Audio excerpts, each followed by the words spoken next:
Heads, usually pretty good, but you do need a Lugia V down on the bench here. The start for Lucas is not very good. The Ursaluna is not what you want to start with, but plenty of switch cards, and I think I see one in hand, so moving it won't be a huge issue. The problem with the Ursaluna start, honestly, is just the fact that it's a 2-prize liability for Consta to kind of take advantage of as the game progresses.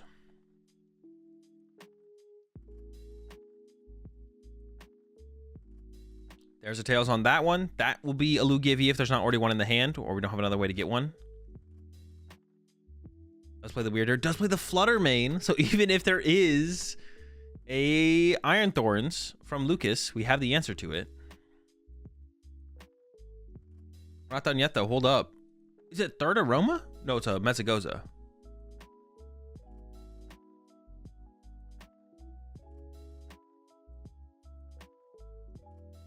Are they still going to announce 3 more tournaments? I think it's 2 more at this point. They already announced Dallas. Here comes an Ultra Ball. Oh, yeah, and why not? Yeah, push Flutter Mane turn 1 here into the Lost Box. There's the Flutter Mane grab. Just push it up there. Shut down the Comfies, right? We don't need it as just a response to Iron Thorns. Shut down what Lost Box is doing here by pushing it to the active. Does he know he's lost on box? It's a good question. I would assume yes. I would assume yes. I would assume Consta knows that. Otherwise, why would you push Flut like this? I don't think you would. All right, heavy ball coming in from Lucas. Off the rip. Right down the prize cards. And I guess we'll see. Does Lucas play Iron Bundle? You think there will be Orlando?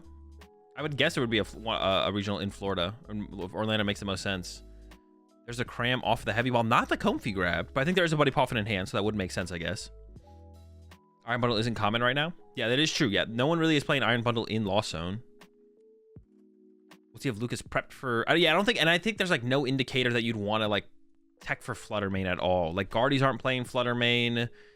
Lost Box isn't, like, super hyped as a deck right now as well. So... heads on the Mezzagoza. Let's see if there is an Iron Bundle here. If you're expecting people to tech for Lost Box, then you could include it. Is eyeing up the Comfy? But don't you want Radiant Greninja here? Okay, there it is. Looks like no bundle. Yeah, probably no bundle. Is main or key better on Lugia? I'm not still 100% sure, to be honest. I lean towards Klefki just because it actually impacts more situations and more matchups. The Flutter Mane is... the only reason Flutter Mane is nice is because it doesn't shut off your Luminian, and also you can attack with it. Yeah. You can also attack with it as well. Focus stop for 3. 3 hits. It's pretty good. There's that Poffin I was talking about. Find some Comfies. Or actually, I don't know if Lucas had a Poffin. Now we have a Poffin. He's eyeing up the Spiritomb and the Comfy. Of course, Lucas doesn't know this, but both Luminians are prized.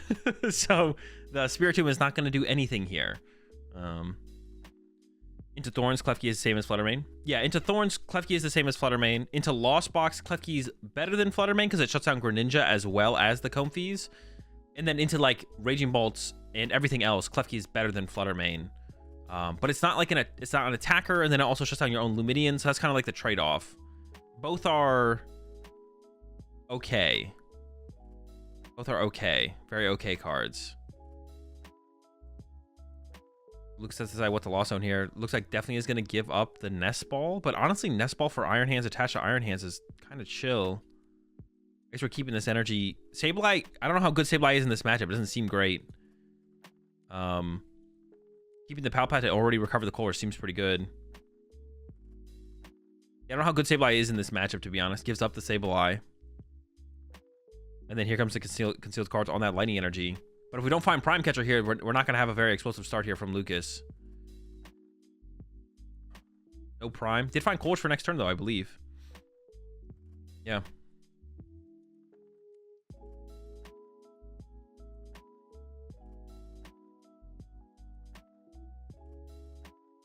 Gonna be bench cram pass. Leave Ursaluna active pass. If you switch here, what are you switching into, though? Spiritomb? Are we just gonna leave? But the Comfey just dies to Flutter Mane. Why does this make sense? Maybe Lucas plays Countercatcher? I guess if Lucas plays Countercatcher, then this might make sense to give up a prize card. Or maybe Lucas just thinks I lose the game if a 2-prize turn happens next turn. That could also be Lucas's thought process here. If Chinchino KOs Ursaluna, maybe I just lose the prize trade just on that, and it's just I can't, yeah. I can't win based on that. So that could be Lucas's thought process here as well. So I just lose to that, so. But give up the prize card, and then hope for a good top deck. Draw here from Consta. Consta only has a 2-card hand here. One of them is an Iono, though. The other one's a Chops. Goes with the Iono. Only one Chops in the discard pile right now. Also, with Flutter Mane, the one thing like that's kind of cool about Flutter Mane is if you're slowing your opponent down, like if you just get a double turbo like here from Consta, you would be able to attack with Flutter Mane. We did whiff. Going into a Great Ball here. I wonder if Pokestop is ever a consideration here from... Oh, the Pokestop would have hit the Ultra Ball. Yeah, is Pokestop ever a consideration here from Consta? How pressed are we to attack this turn after Lucas just did absolutely nothing? The one big thing on that last turn, though, is Lucas didn't play Prime Catcher and probably would have played it if he had drawn into it to be aggressive with how big of a hand he had. So Consta can read that and be like, well, now I've probably just got you closer to Prime Catcher. How aggressive should I be? Although we do see back-to-back Great Balls here from Consta. So I feel like Consta's probably not hitting the Pokestop. Because otherwise I think you'd want to leave the Archeops in the deck to the... Well, I guess what's the... No, you should take like another non-Archeops card. Bench is second Lugia here, so I think we're not hitting Pokestop. Would be my assumption. If we're trying to be aggressive this turn, then we'd want to leave a bench space open for the Iron Hands that we have in hand. Over to Lucas. Goes with the Concealed first. Energy Stop. Has Colress and Stop to continue to dig deeper to try and find that Prime Catcher. Good hits. No Prime. You don't want to shuffle the deck here as Lucas because the Prime Catcher wasn't in that last hand. So you just want to go in with that Colress next and try and find the Prime Catcher. Here we go. And honestly, Iron Hands KO Lugia V-Star here for 3 prize cards would be pretty good.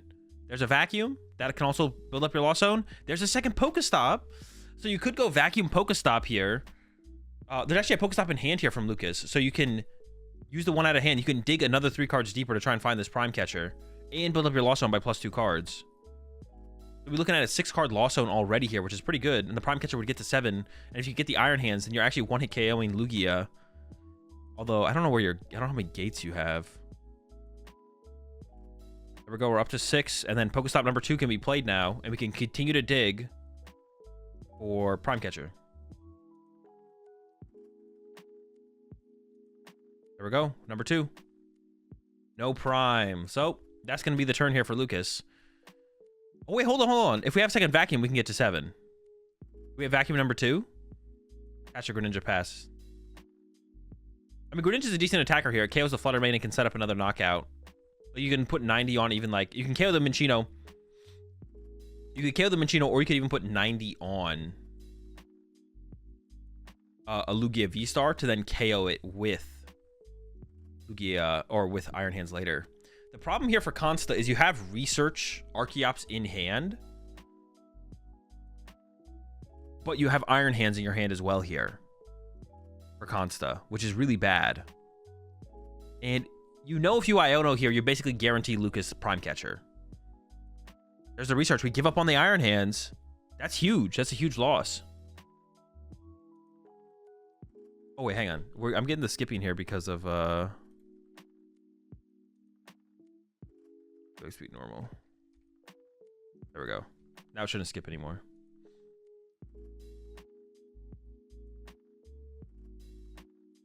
Yeah, losing Iron Hands there is a huge loss. And also, Consta still does not have a Lugia. Oh no, we have Lugia V-Star. Hold up. I'm trolling. I thought we still didn't have it. We do have it. Tails on Messagoza. I wonder what. Well, I guess you just want to get rid of the Pokestop more so than anything. All right, here comes the V-Star.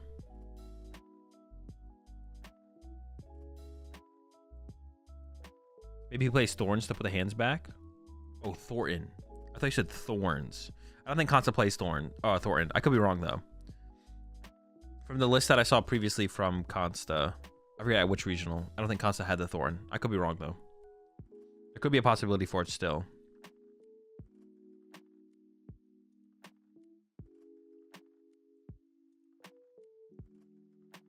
Eyeing up a gift.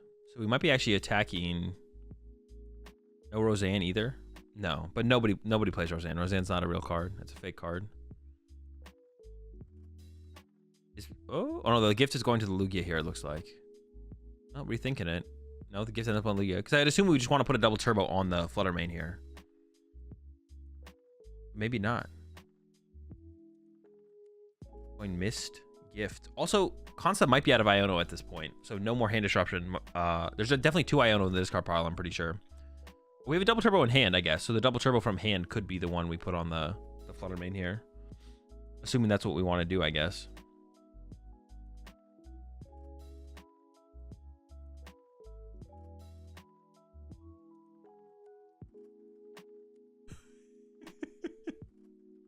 Dude, what were those circles? What were they talking about when they drew those circles?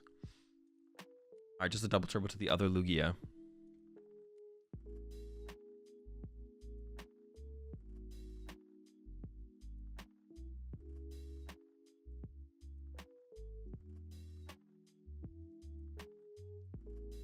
There's a knockout. I assume we're gonna put 20 on the Spiritomb, so we could eventually stack up all the 20s on the Spiritomb. Or you could put it on the Ursaluna, so if you do it twice, then you could KO the Ursaluna with Lugia eventually. Ursaluna pushed here from Lucas. Are we just gonna switch card it? Goes for the Mezagoza first. That means we're shuffling the deck though. And not gonna find Prime. Do we want to shuffle the deck here? The deck didn't get shuffled already, did it? There's Vacuum. All right, so that gets us to 7. There's a Pokestop first. There's like, I think there's still no gates in hand. Gate, Prime. Okay, there we go. Gate, Prime, switch card found. There's 2 gate in hand. There's 2 gate. Goes into the Poke Gear. There is 1 Culver still left in the deck, I believe. There's 1 on the bottom as well. Found a Roxanne. Obviously can't play that yet, though.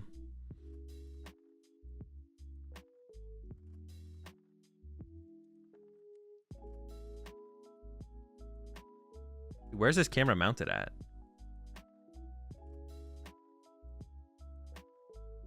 It might be Iron Hands in the hand here, to be honest. So we could get like a 2 prize. How do you even play this as Lucas?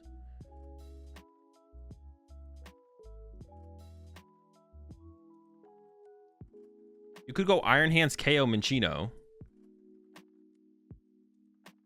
No, you probably just go Iron Hands KO Lugia V, right? Don't you just probably go Iron Hands KO Lugia V, and then you have Greninja to KO Flutter Mane, or you could go Greninja this turn instead, KO Flutter Mane. Yeah, you could go KO Flutter Mane, KO the other thing here instead. I think that's what Lucas is gonna go for here. Just get 2 prize cards with the Greninja, and there's no Iron Hands on the other side. 2 Iono gone. Consta maybe only plays 2 Iono, so there's no hand disruption left. And then there's no Iron Hands threat. Wait, did I already say that? I think I already said that. No Iron Hands threat. The only thing that can KO your Ursaluna at this point, or Iron Hands, is the Weird Deer as well. Once you like lock this Cinccino out of the game. The hand there is, it's okay. The hand is okay. It still needs some pieces, but more draw power. We're gonna get 2 prize cards here to work with, and then has like we'll have access to Comfey finally on this next turn from Lucas. It's Heavy Ball, Nest Ball, and there is a Comfey prize, so the Heavy Ball will be able to get that Comfey off the prize cards. Yeah, honestly, it looks pretty tough here from Consta moving forward. We have Rats and Deers to work with. I don't even know if you want to put down this Minccino though. Let's go ahead and bench it. It's another easy prize card for Lucas potentially with like a Sableye, unless you put a Mist Energy on it. You could Mist it. If you don't evolve this Lugia V to a V-Star, that could get KO'd. The biggest question I have here from Consta is, do you have another Iono? I didn't see one on that pass through there. I didn't see the whole deck, though. I don't know if Consta has another Iono.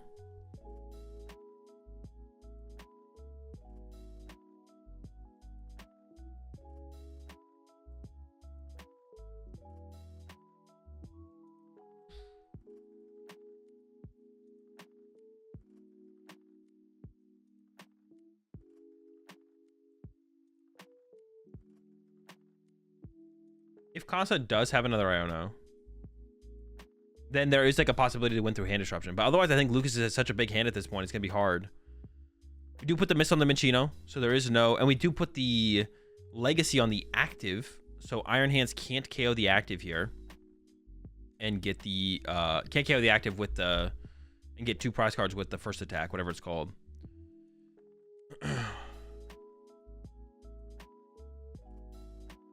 Start with Comfy. I'm curious what play Lucas will even go for here, to be honest. Honestly, Ursaluna KO the bench Lugia V seems pretty good. Give up a lightning. We do have 1 lightning left in the deck. I don't know how many there's, that was for a gate though. Gate seems pretty good. You could KO the Lugia V. No, but you can just KO Lugia V, get 3 prize cards with that, and then you can just look for a Cram boss. Oh wait, we have boss in hand as well. Oh, you can maybe even play boss this turn. Just go boss KO Lugia V for 3, and then prime Cram or prime Urs KO anything off the bench to win. Yeah, this is like basically done at this point. Lucas does have that other Comfy that could be found off the prize cards as well. I think has a ton of switch cards in hands as well, so that you could burn a couple of those just to continue to progress through the deck. In the energy, it doesn't really matter what energy you take here, to be honest. Water, Psychic is fine.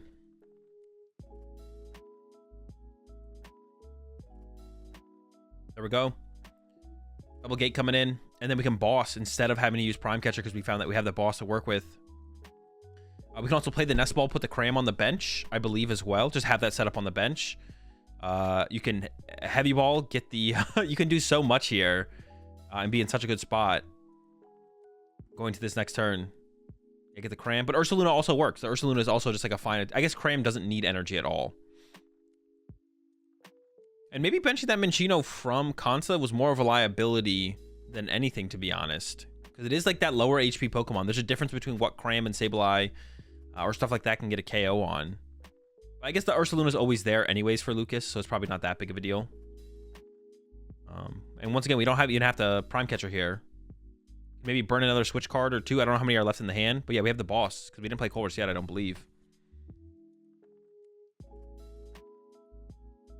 Just like too clean of a turn almost. We have a decent amount of switch cards here. Yeah, we could burn 1 switch, go use another Comfy, actually. Lucas is going to go for it. Another switch card to work with. I don't know what the other card is. Might be a Colress. Probably definitely should keep the Colress instead.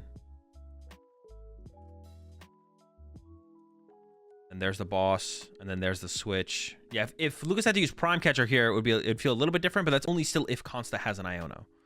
Consta doesn't have an Iono, doesn't matter. 3 prize turn here for Lucas. Consta wasn't able to find that Lugia V-Star this whole time.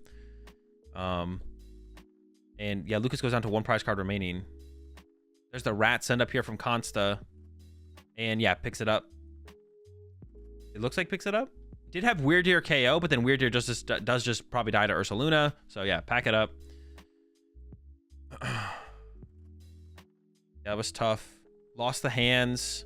Had the Flutter Mane, but wasn't good enough to slow. The Flutter Mane did slow Lucas down, but it's not like Consta was being super aggressive. Consta whiffed the turn 2 attack.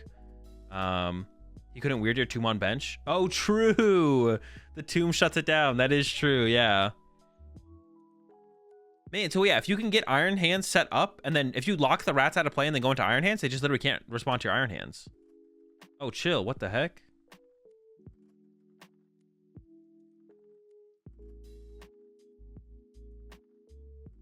Wait, that's crazy.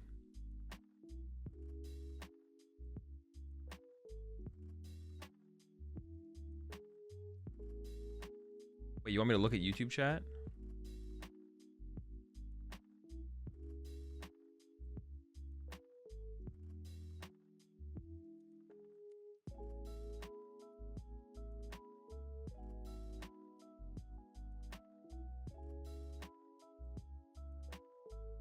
Wait, is there actually something in YouTube chat that I have to worry about?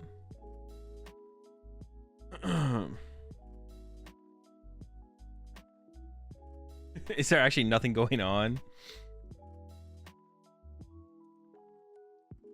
Okay. So don't look at kick chat. All right, I never do. That's easy for me to do.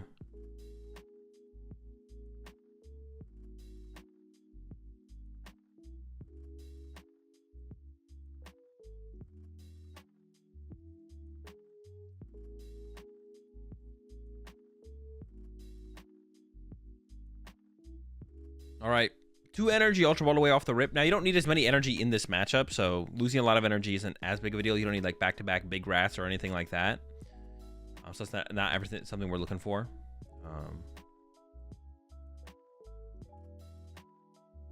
We figure out if it's 8 rounds today. 8 rounds day 1.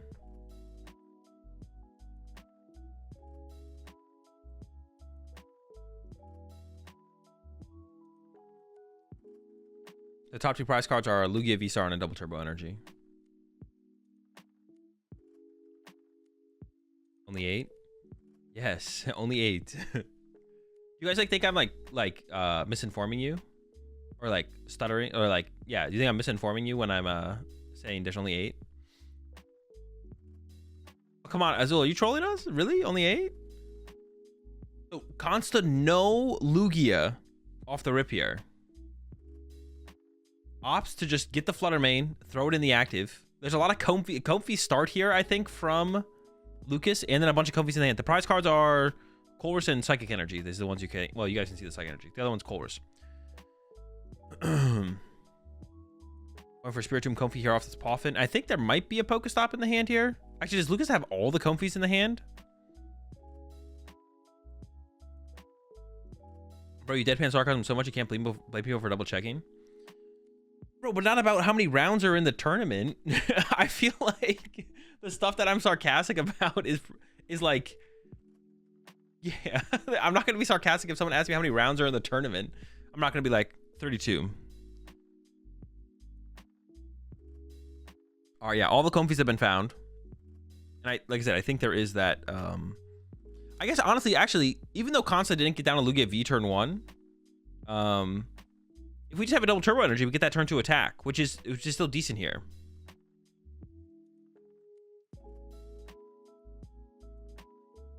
30 rounds is crazy. I'm playing United Wings for LAIC. We gotta question everything. But all right, there's literally nothing else here for Lucas. So completely locked out and shut down by this Flutter Mane. There's the research from Consta. Discarding another 2 energy, looking for that double turbo energy and a Lugia V. I don't see a double turbo energy. I see an aroma. See if the aroma gets tails. It does. Lugia V on the way. I think there's at least 1 chops in the discard pile, but there might be 2. There was 2 double turbo prize as well, so the chance of hitting a double turbo here were pretty low.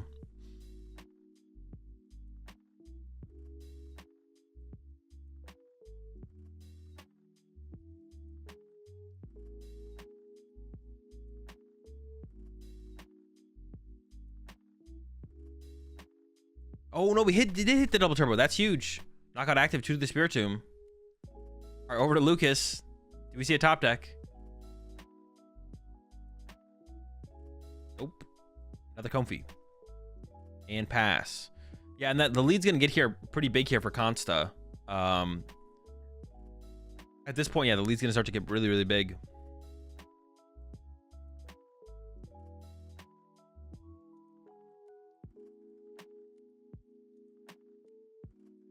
This is why it's actually like a pretty big deal that Lucas did win that first game, because now there's like a big deal that Lucas won game 1.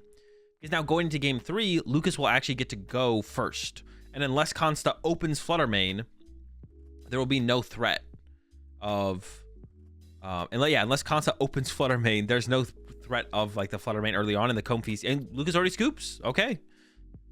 I don't hate that. Yeah, the lead was pretty much insurmountable at that point. 3 or 4 prize cards were going to be over to the other side. I like that concede there. Go next. Plenty of time for game 3 now. And like I said, Lucas is going first. which means you will have a good opportunity to get off some Comfies before the Flutter Mane gets pushed into the active, or even if it does get pushed into the active. You might have such a good turn 1 here as Lucas that Consta doesn't even consider pushing up the Flutter Mane. Appreciate the 7 months there, Reese. I think you are a good commentator. Appreciate it.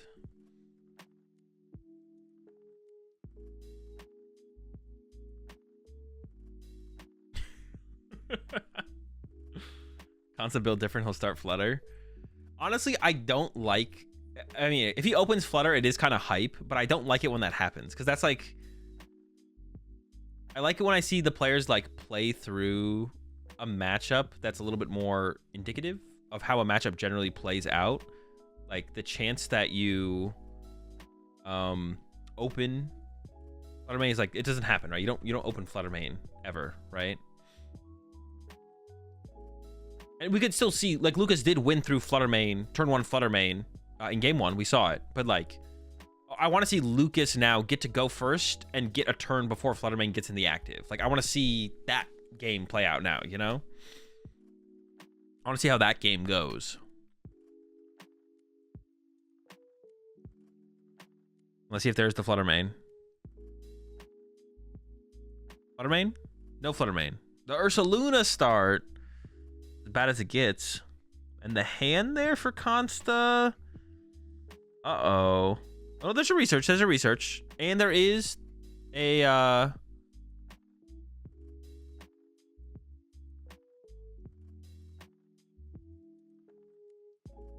dude, why? They gotta stop, bro. They gotta stop. All right. Poffin coming out from Lucas, getting the Spiritomb and the Comfy. Yeah, the Ursaluna being the active means it's going to be hard to get into a potential Flutter Mane if you even like want to stress going for that as well. You might not even stress going for that, to be honest. Brother, what are they doing in the production room? I wish I knew. I wish I knew. So you wish your money matches had these animations? No, I don't. You see that pen? He's in the Lost Zone already. Lucas is just built different. Yeah, taken right out the Lost Zone.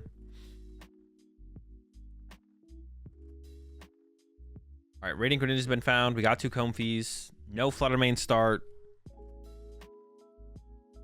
Let's see how good of a turn Lucas has here. How many Comfies do we actually utilize? We're at least going to get 2 off. There's a rescue board in hand. I guess if we even find out to a 3rd Comfy, do we even use the 3rd Comfy would be a question, to be honest. There is the 3rd Comfy. I do see it in the hand. And you'll likely run into like a switch card here at some point. Pokestop versus Vacuum here. Favors the Pokestop, actually.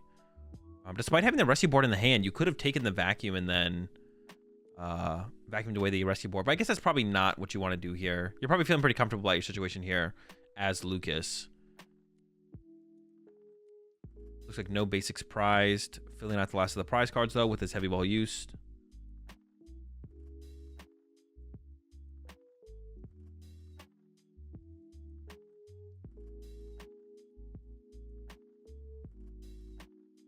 What are Lost Zone players going to play when it rotates? Nothing. They're just they leave. They quit. They retire. As it should be.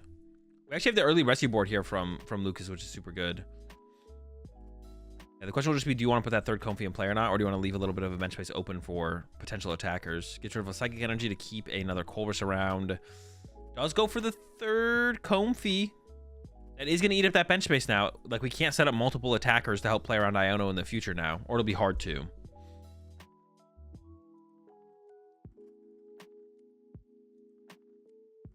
Is that 3 Colress in the hand here? Iono would be kind of unfortunate, I guess. I think there's 3 Colress in Lucas's hand. There's the pass. We'll probably see the research coming in, though, from Consta. Has a Jet Energy in hand. Might just commit it to the active, which means no possibility of a Flutter Mane. Honestly, Ursaluna is a little bit annoying, though. Like, Lucas doesn't have a great Pokemon to kind of match into the Ursaluna. And then there's the research. Goodbye, 1/1 Rat. Goodbye, Archeops. Draw 7. There's a Lugia V. I do see that Flutter Mane in the hand, but there's no way to get into the active, of course. There's an Ultra Ball and an Iono and a... maybe a Mesagoza... So Mesagoza would lead to double chops in the discard pile. And you could get double Lugia V onto your bench here, to be honest, from Consta to play around the Iron Hands knockout. Tails. Is it solo Lugia V? I think it is. Yeah, there is 3 Colress. Is it all 4 Colress? Is Lucas's hand 4 Colress, Palpat, and a boss? There's a gate in there as well. There's a lot of Colress. Maybe it's not that bad. But maybe it's just 2 Colress. Maybe I'm seeing things.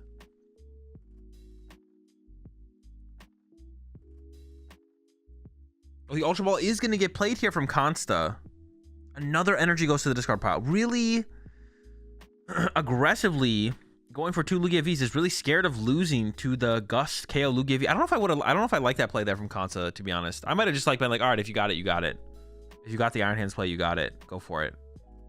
I'm not sure I like that from Consta. Because also, if Lucas did have it, attached to Blood Moon would KO Iron Hands back. So, yeah, I'm not a huge fan of that play there from Consta. I feel like Consta could have actually just like gone 1 Lugia V.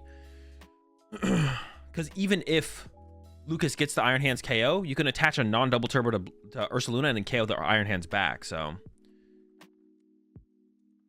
although I guess Lucas could purposely use the first attack of Iron Hands to not draw 3 prize cards, which would be pretty good. All right, 2 Psychics hitting the Lost Zone here. I think Lucas is playing the 3 Psychic. I don't know for sure, but there might be no Sableye potential moving forward here. Into, oof, oh my. Triple hit off that stop. Comes the Nest Ball. I think Iron Hands is coming in here. Maybe not. Oh, Cram Punch. Just chilling. The thing with the Cram Punch, though, is it does give... It might be the only play that Lucas has, of course. But this actually gives a lot of time over to Consta. Consta could just, like, pass for a turn now and still be fine. Because, well, I mean, the Cram damage does build up over time. But Lucas is bench locked. And this was the thing with playing that 3rd Comfy. This does, like, lock Lucas out of being able to make more aggressive plays. Oh, another energy to the Lost Zone. You do have to get the Iron Hands there, though. This was the thing with playing that 3rd Comfy from Lucas. Oh, we got to give it the Colress there. We can't lose all of our energy. Yeah, we can't give up all of our energy. To the concealed cards. Pretty big hand. A lot of options. And then here comes that Cram. Punch 110. Yeah, the most aggressive play Lucas could make next turn would be attack with Radiant Greninja, right? This would actually be one of those situations where I wonder if Consta could kind of just wait.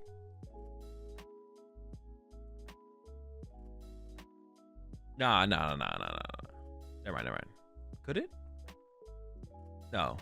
I'm like thinking, what if Consta just like pretends to dead draw? And, like, just watches Lucas, like, play super aggressively until, like, basically decking out. And then just, like, lets Lucas deck out. Like, doesn't actually KO the Cram ever. Because you could even, like, push Lumineon in your active, let Cram punch it, and then put, like, 3 double turbos on it, put it back in the deck, and only hit for 50 damage. Push up another Lumineon. I'm just thinking. I believe there's only 1 Chops in the discard pile here. I'm not 100% sure, but I believe there's only 1 Chops in the discard pile here from Consta. But like I was saying, if Consta whiffs for a turn, it's not terrible.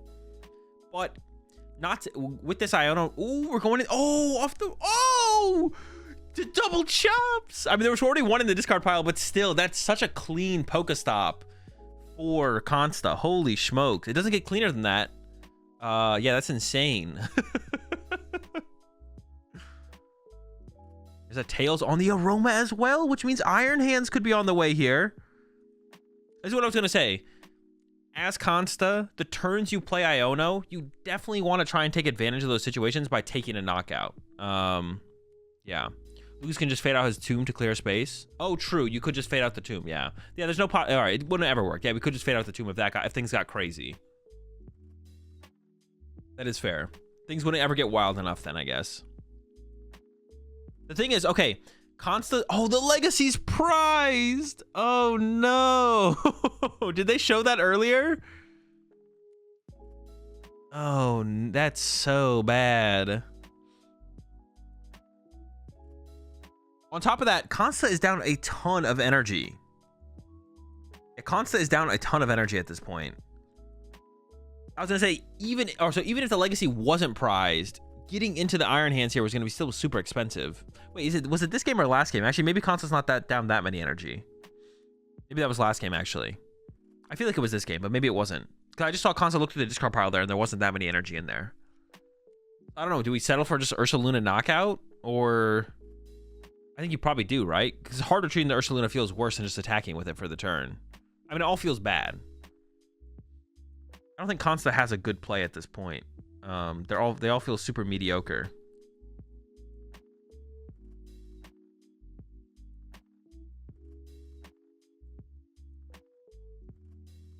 Because what does Ursaluna's retreat cost? 3, right? So it's either commit, double turbo, or retreat attack with Lugia. Although bumping the Pokestop, ooh, okay. Bumping Pokestop is a pretty big deal here. Bumping Pokestop's a pretty big deal. You probably do retreat to Lugia to bump the Pokestop. I'm kind of down for that. I'm down for that.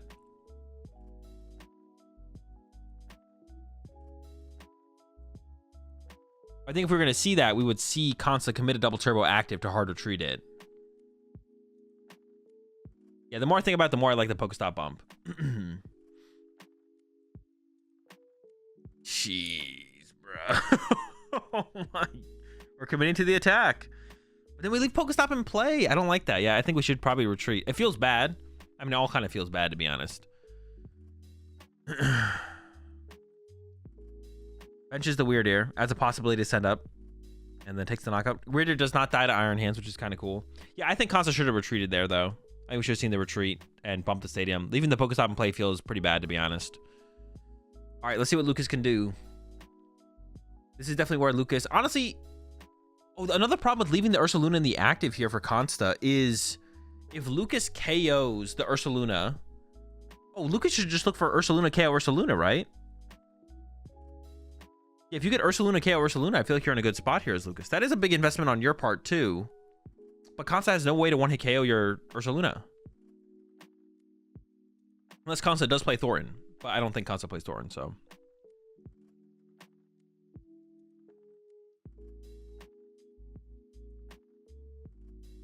Yeah, you can still attack. The ability of the Weird Ear doesn't work, but there's also no energy in play if the Ursaluna gets KO'd, so...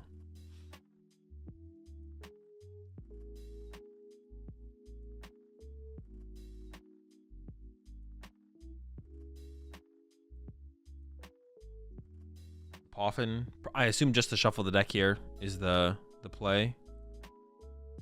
Hide up the Iron Hands. But I don't know if there's a Nest Ball in hand for Lucas here, or just like playing towards it. We'll see. Have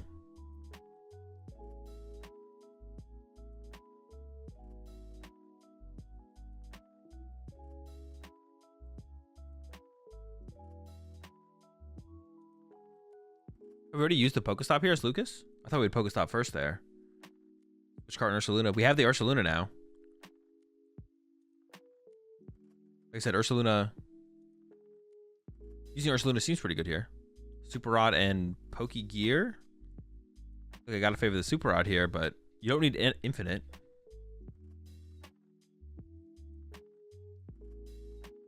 Those are the Super Rod. We got 9 in the Lost Zone now, but Sableye is probably not even gonna be used, so getting to 10 doesn't really matter too much.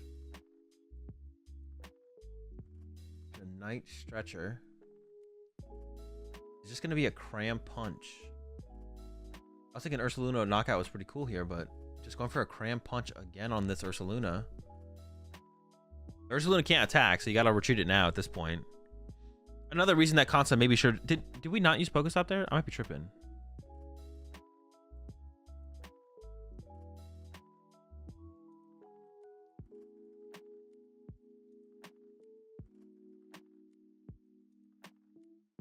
All right, we did top deck Dude.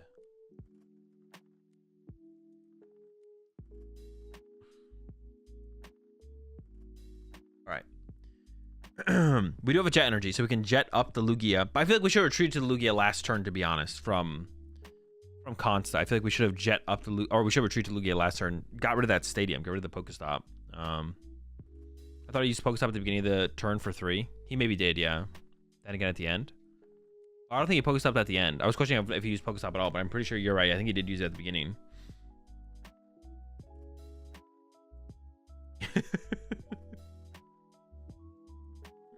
All right, Jet up. We get another KO here. And we will get to bump this Pokestop this time. Take that away from Lucas. The big question at this point, I think, is just how many Ionos does Consta have left? Is going to be the big question here. Okay, so there is that mist on the Ursaluna still, which means the Ursaluna does survive.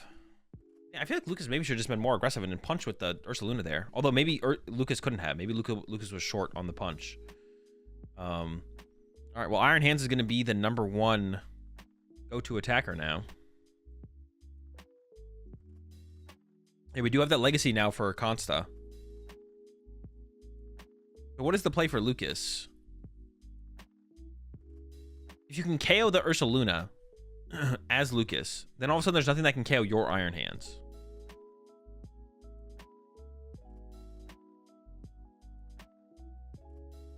And Lucas is trying to leave space for Consta to not put Iron Hands down.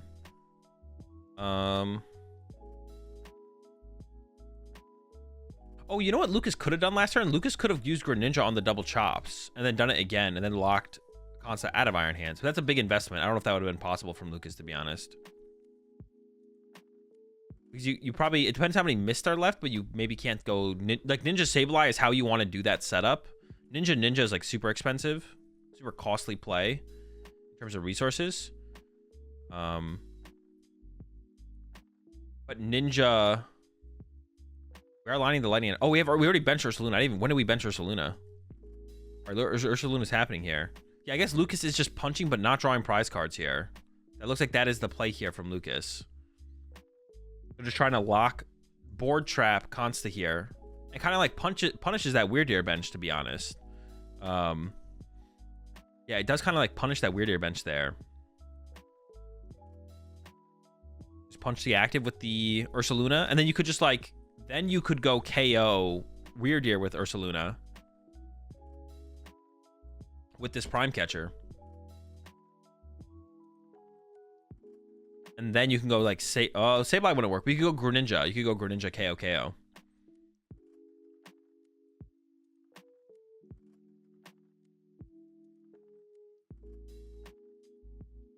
Another Comfey. Ooh, there's a lot of energy already in the Lost Zone. It's like 4 now. Takes the water. I think we're maybe forced to take the water here as well, right? Because we need to attach. I think you're still fine here, Lucas. You have plenty of resources left. Here comes the Ursaluna. There's the attach, and then here just comes the punch. There's no punch for 240. Set up more damage in play. There's a mist on the Ursaluna, isn't there? There is, but Lucas can still use Radiant Greninja. So what Lucas can do from here is now you can Prime Catcher KO Weird Ear. And this Weird Ear bench from Consta ended up being so bad. Yeah, the Weird Ear bench from Consta ended up being kind of terrible, to be honest. And also, I guess it doesn't really make a ton of sense. I feel like the reason that Consta set up Weird Ear is because, like, oh, Iron Hands can't KO Weird Ear because it's not weak to Lightning. But Ursaluna can KO Weird Ear. I don't understand why Consta benched the Weird Ear on that previous turn, to be honest. And, like, now we're kind of seeing, like, how it, like, it was never leading towards anything for Consta. And yeah, it was never leading towards anything for Consta, and now we're here where it's like it's not going to do anything. Yeah, the Weird Ear bench was pretty bad, to be honest. The more I think about it from Consta, at first I was like, okay, you put it down, Iron Hands can't KO it, so you could attack with it next turn to KO like the Cram or something, and then you don't have something that can die to Iron Hands. But then it's like it dies to Ursaluna anyway, so who cares? Like it's not like you're actually getting that much value out of attacking with something like the Weird Ear. I think it was just a mistake from Consta in general to bench the Weird Ear. And then we see Lucas is fully taking advantage of the fact that Consta has no other attacking options besides what's on board. The Iron Hands can't make its way into play, even though we have now found this Legacy energy. And Consta can't actually KO the active Blood Moon. Does have a boss, but bossing around Blood Moon does not feel very good either. I wonder if you KO the Spiritomb ever, so you have the possibility of Weird Ear one-hit Ursaluna. You can use up that energy on your Ursaluna. I think it has to be that play. But Lucas should probably be able to pretty comfortably recover the Spiritomb if he even needs it. I don't even know if he needs to do it, to be honest. Ooh, goes for the Greninja KO. Oh, I guess that works as well, though, because that takes away the attacker that could KO your Ursaluna on the bench. So now Lucas has to recover that. I mean, if Lucas here has boss KO Weird Ear, then you can probably just go all out for Greninja KO, Lugia KO, Ursaluna, and you should be fine. So I think from Lucas here, all you need to do is boss KO Weird Ear with... or Or you can even Prime Catcher, to be honest. If you have like Prime Catcher Roxanne here as Lucas, Prime Catcher Roxanne would work as well. I don't see a Roxanne in the hand. That's all that's it. Lucas has 0 cards in deck. So whatever's in the hand is all the resources we have left here. Goes for Color's Boss. I mean, I assume we're just gonna Comfy, right? Or we're just gonna leave them in the deck, maybe. Oh, we might just be leaving those in the deck, to be honest. I assume we want the boss's turn and save Prime. But using Prime plus Roxanne was good, but we don't have Roxanne, so it's just like Prime, no Roxanne, I guess.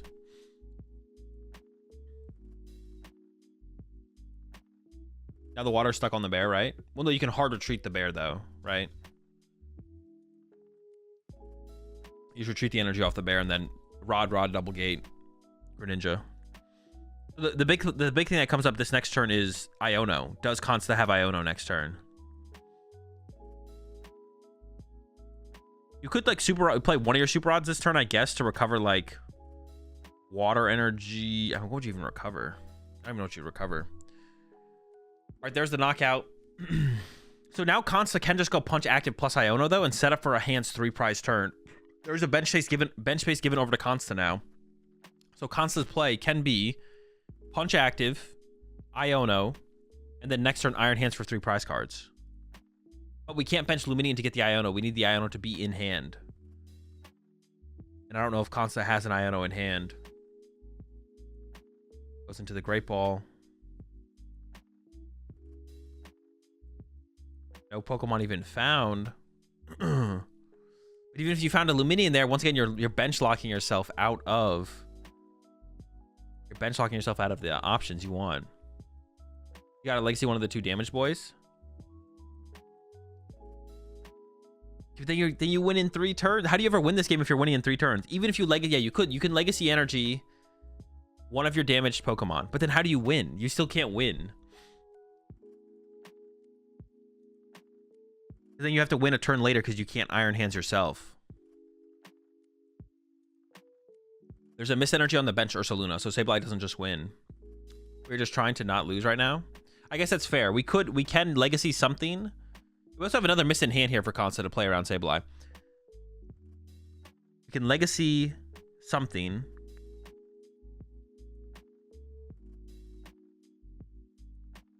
Okay. Then we have to get Iono next turn, I guess. Iron Hands is no longer an option.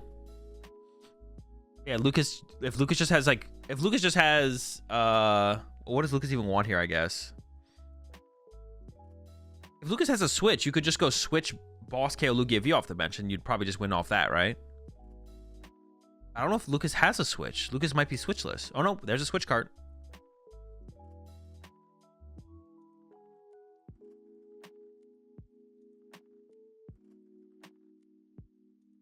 Yep, and then just Boss KO Lugia V, I think.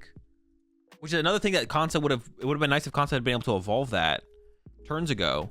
And that also would have made this this whole situation play out a lot differently if Consta had been able to evolve the Lugia V to a V-Star. Yeah, if Consta had been able to evolve the Lugia V to a V-Star and then also just didn't bench the Weird here. Oh, which came in the active here? Oh, I guess that makes sense. We have to save the boss to chase the Lugia V off the bench, right? Okay, no, I guess that does make sense. No Iono. But we do have a Roma. So we can go get Luminion and put Luminion on the bench. Oh, wait, if we get... Oh, if we had gotten Iono and we had been able to evolve to a Lugia V-Star... Wait, this was actually so close. Tomb? Oh, there's Tomb, yeah. Never mind. All right, maybe there's an Iono in Consta's hand.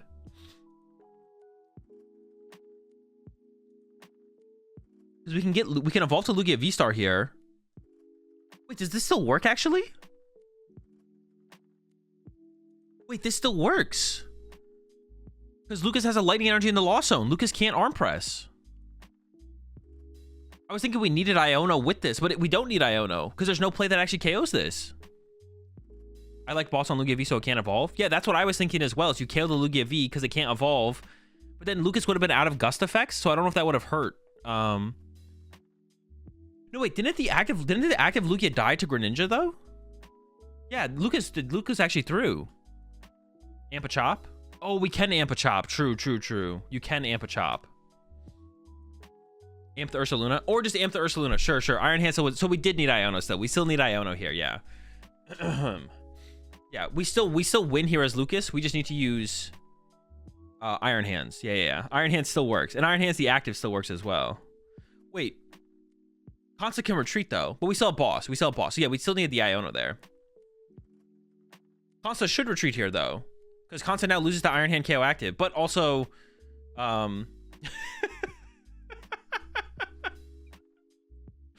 Lucas has triple rod. Yeah, so Consta needed to retreat there to force the boss. Yeah, Consta needed to retreat to force the boss. All right, let me see if I should be able to. Oh shoot, we're in the match. Chill. Yo, the golden go. So Gabriel went first. Gimme pass. Caleb is on that Terrapagos.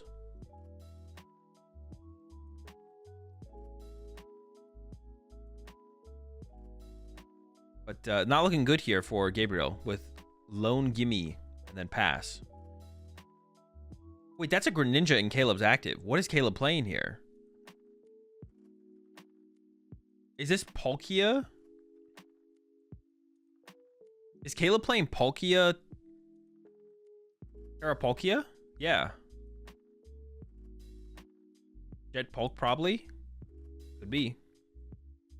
The famous Jet Polk. Yeah, that hand is pretty mid, but we do have Radiant, or we have concealed cards, excuse me. We'll try and find some more stuff here.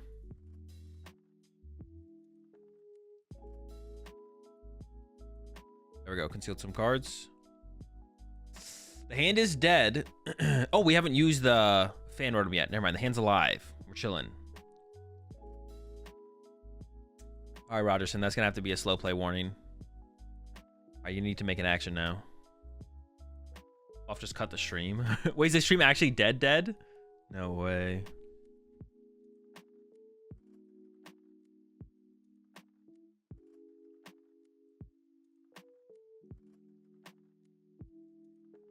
Oh, it's just gonna go to the fan and freeze.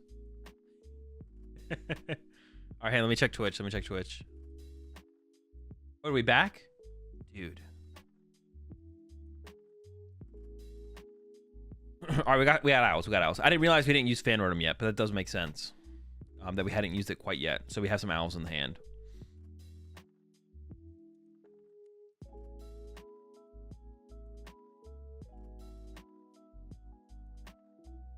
All right, Gabriel's isn't. The hand is. It was a slow start, but the hand's not dead or anything like that. Here comes the concealed card from Gabriel. There's a Poffin. There's a Palkia. There's an Ultra Ball. The Ultra Ball could find a Golden Go. Start to draw some cards. I wonder if Gabriel plays Manaphy, though. I doubt it. I doubt there's a Manaphy, so that Greninja is probably gonna. Oh, plays B-Barrel. We can get B-Barrel here on the bench. Oh, actually, if we get like one gimme plus a B-Barrel, using Greninja is not even that good here. But Gabriel does need to attach to something here as well. See, this is kind of iffy if you discard the energy. Because if you don't attach, then Caleb can just like snipe around your Pheasantipity and then do it again. I guess Gabriel probably plays, if you're playing the B-Barrel, you probably play like the switch to Turo and the Prime Catcher. So you do have ways to get around it. But it would be nice to be able to attach for turn of the Metal Energy, but I guess you could still do it. You could like play the, you're not gonna play the Superior here though, I don't think. Draw one. Pokestop. Could hit it. Keeping it as a counter stadium to the area zeros would be nice. Just gonna go ahead and do it. No hits. I mean, you should probably bench the Palkia here as Gabriel, I think. Yeah, now with no energy attachment for turn from Gabriel, Caleb can actually snipe with Radiant Greninja. And we did just top deck an Irida there. You can snipe with Radiant Greninja. Yo, Ditto? Wait, what? Yo, Ditto. Does that Ditto make sense? Probably broken, to be honest. Probably does make sense. Is this not Jet? This is not Jet Palkia, right? I don't think this is Jet Palkia. I think this is just Terrapagos Area 0. Or Palkia Area 0 Terapagos, whatever you want to call it. Trumpet.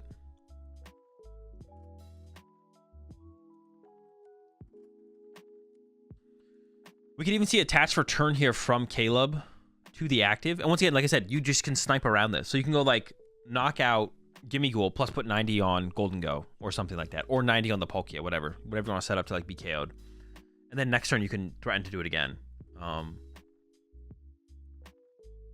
guess we could also see Caleb go like gust up the Bidoof and go KO Bidoof, KO Gimme Ghoul. But then you allow the Golden Go to get to the active. So I'm curious to see what Caleb goes for here. It looks like it is eyeing up an Area 0 just to take away that Pokestop from Gabriel. And then maybe try and get some more Hootoots down or something like that on your side of the field. Goes for a Nest Ball. Maybe just get another Terapagos in play. Just have extra Terapagos to work with. Or Palkia is lining up the Palkia. Be the move. It does play E-Switch, so you don't have to commit your energy attachment for turn to the active Radiant Greninja. You could attach instead to a bench Palkia. And then you could E-Switch to the active on the next turn to go with another Radiant Greninja attack. All right, here comes that Nest Ball. You playing the Illumai stuff? No Illumai stuff.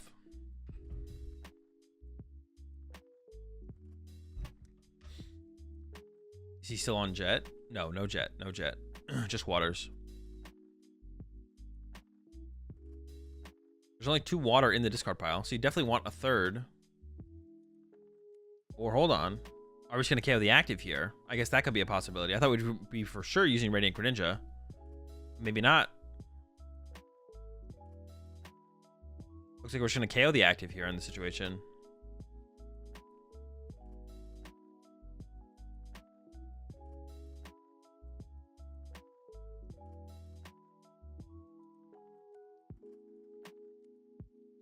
There's an Irida, so we're not done quite yet. Getting Palkia and Nest Ball. And so it looks like it is just going to be a knockout on the active here from Caleb. I assume that Nest Ball is going to go back in for a second Terapagos. Hoot. Well, now our bench is full. But we're attacking with Terapagos, right? If this Terapagos gets KO'd, then we lose all of our bench Pokemon. Oh, that felt kind of weird there, because like this basically gives Gabriel a free stadium bump. If we got a second Terapagos there, then we get to keep our bench. I don't know. We also like lost. Now like moving forward, we're not gonna probably have an opportunity to use Radiant Greninja, to be honest. I thought the Radiant Greninja play there seemed kind of cool from Caleb, because yeah, now moving forward, we're not gonna have an opportunity to use Radiant Greninja.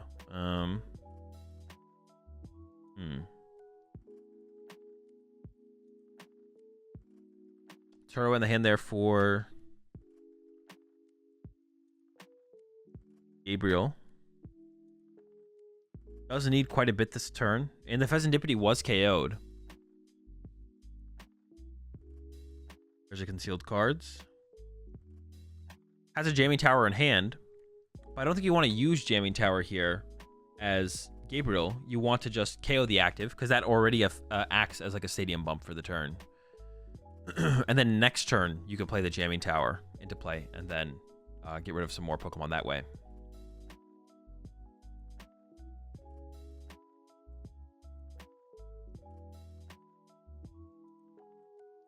If you discard an energy with energy retrieval, can you take that energy you discarded? No. It says on the card. Do you know why?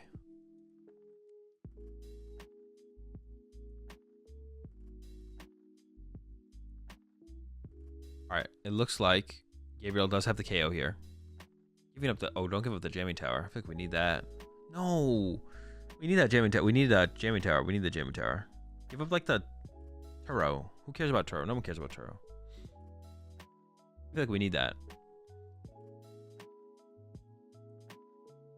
Azul, your teammates are using different decks, and I think the previous Major 2, is that a new thing for them, or do they always pick different decks? I think they're all playing Charizard at this tournament. I'm pretty sure they're all playing Charizard. I could be wrong.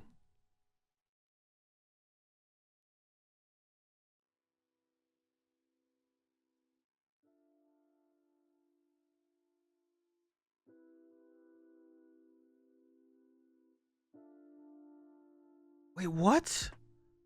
Why are we not just KOing the active here? The active effectively bumps the stadium. I'm so confused. Because now, wait, hold up. 100. 200. Yeah, now Poke just comes up and punches us. I'm so confused. What was that play? Now the Poke V-Star on the bench just comes to the active and knocks out our Golden Go. And then all Caleb has to do is set up another Palkia. And then, well, yeah, that's what the idea would be here, I assume.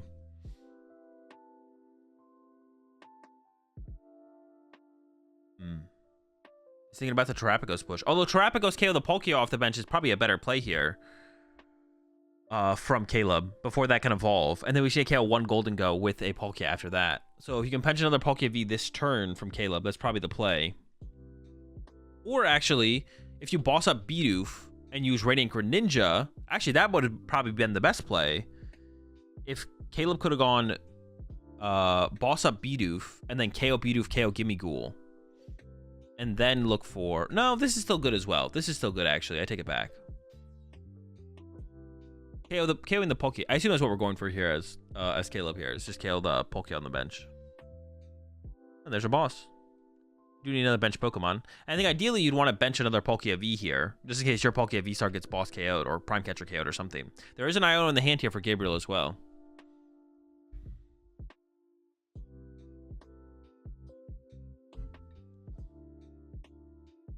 Oh, I guess you probably want to KO the Palkia here as well, because otherwise the Palkia Radiant Greninja gets Radiant Greninja, and then Radiant Greninja KOs two of your Hoothoots. How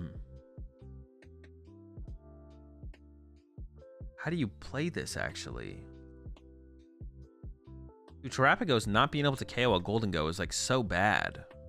Because now, it looks like Caleb is going for... It looks like Caleb is going for... KO Palkia, I feel like. Yeah. But now, Gabriel can go Prime Catcher or Counter Catcher plus Iono KO... No, wait. Gabriel can just KO the Palkia, and then Caleb can't win next turn, right? Or am I missing something?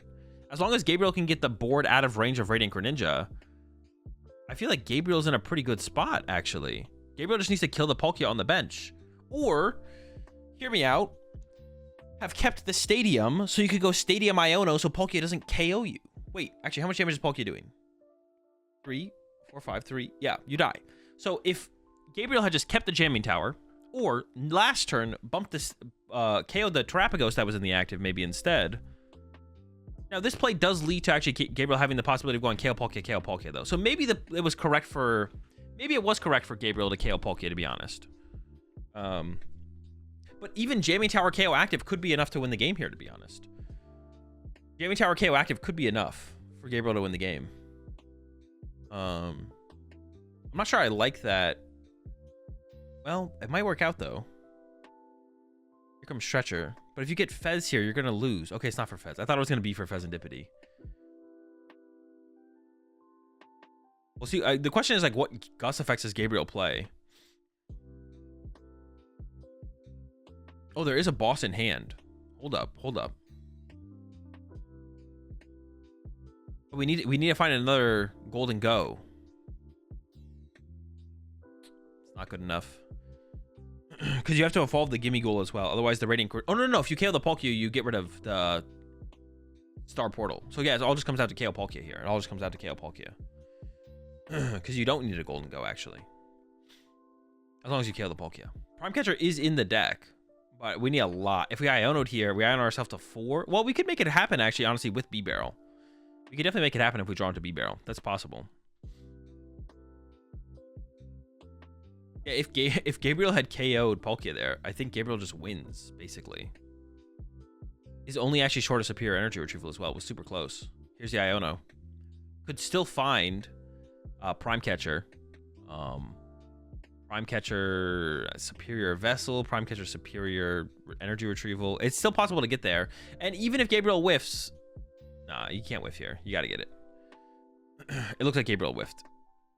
You can KO the active, but KOing the active isn't good enough here. Not quite. Why did Gabriel not thin the gimme from the deck? Because then if Gabriel whiffs, then you open like a new... Actually, I don't know. Maybe there wasn't a good reason, actually. There might not have been a good reason, actually. I'd have to go back and think about all the possible options on both sides. Yeah, I'm not sure it really offers a new win condition to Caleb, to be honest. Because if the Palkia doesn't die, you just lose anyways, right? Caleb has V-Star still. But it doesn't matter. If the Palkia doesn't die, then your active dies. So then it doesn't matter if you can... even if Gabriel can... KO 2 gimme goals on the bench. It's the same thing as the Palkia KO in the active, right? So you may as well have gotten it, I feel like. Yeah, there's the knockout. Over to Caleb. Just needs literally a bench Pokemon. Oh no, just literally wins. Yeah, never mind. Caleb just wins. It's 260. Caleb has game. Is using the owl anyways.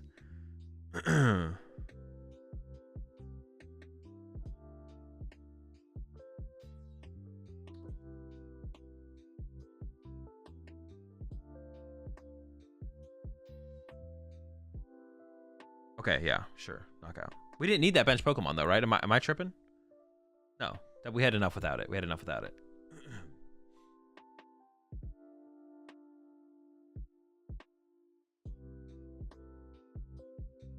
Does Caleb play mixed Hoot Hoots? I'm not sure. You ever suffer Maniac for Prime and Superior Retrieval, then Dango ability and KO Palkia that way? Yes, but that wasn't possible because we dangoed into the... we dangoed, or I think we concealed cards into the Cypher or something. We didn't have Cypher before our initial draw, basically. Otherwise, that would have been the play, yeah. Caleb wins with Briar Prime. True, Briar wasn't out there. Yeah, probably safe to assume that Caleb does play the Briar for sure.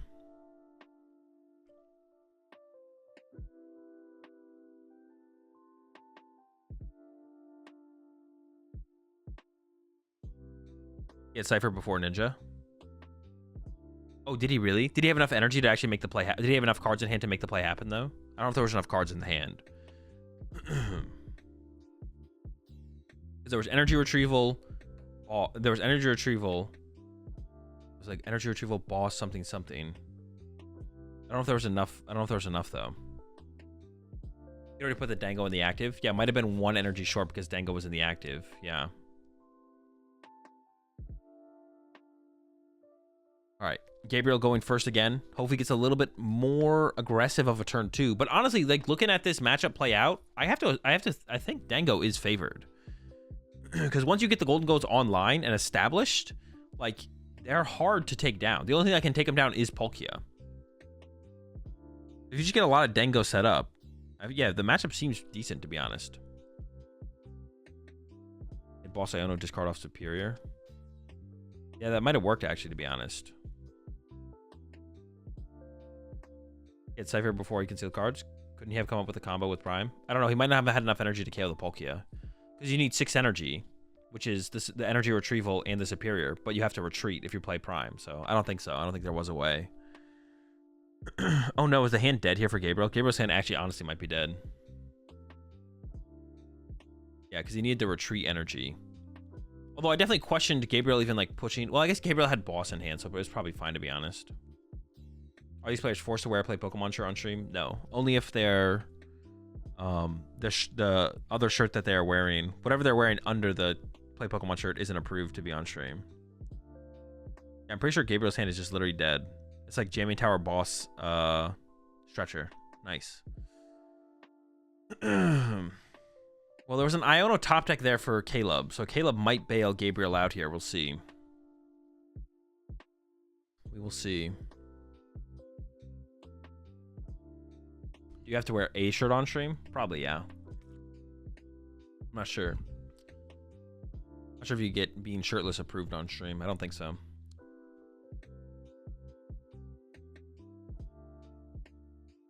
Because he didn't keep his jamming tower, I think he can call GG. The lack of getting rid of the jamming tower was definitely, I felt weird in the moment, but it maybe wasn't that bad.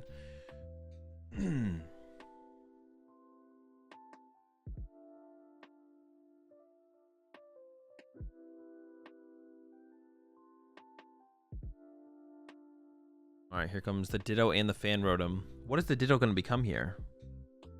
Never mind, we're getting no Ditto. Fan Rotom and Hoot Hoot. Giving up on the Ditto. Feel bad for Ditto, kind of, to be honest.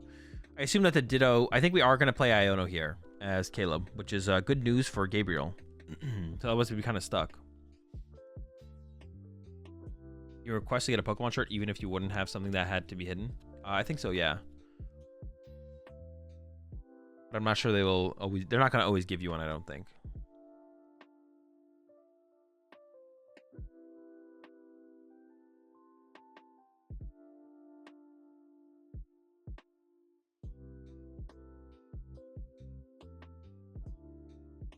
Goes with the attach active. Thinking about maybe playing the stadium. It does go for it. And then there's the Iono. All right, so Gabriel is getting bailed out here. The hand was basically dead. The Ditto seems kind of not good, right? I mean, if you go first, being able to like get Radiant Greninja off, it seems really good, actually. Being able to retreat into Ditto, make Ditto Radiant Greninja, use concealed cards, and then you have the threat of turn 2 Greninja attack, depending on what matchup you're up against. Or even like getting a Palkia as well, depending on the matchup you're up against.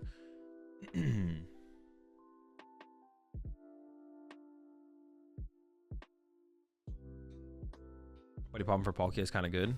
Yeah, exactly. Yeah. I mean, it is in your active, so it is very matchup based, right? There's going to be some matchups where you don't want a Palkia in your active. But the biggest thing is actually honestly feels like finding Radiant Greninja.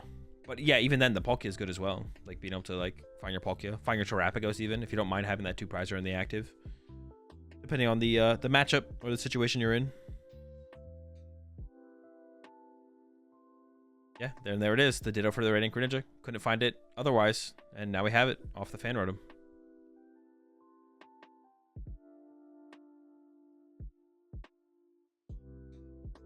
Some concealed cards. Draw some more there.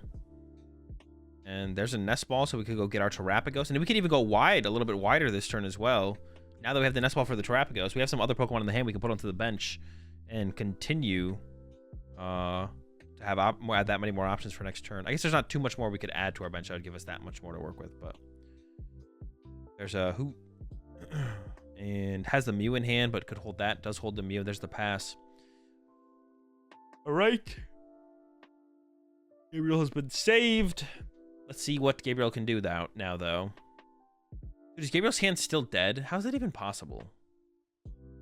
Gabriel's hand still looks dead. Is that an enhanced hammer? Dude.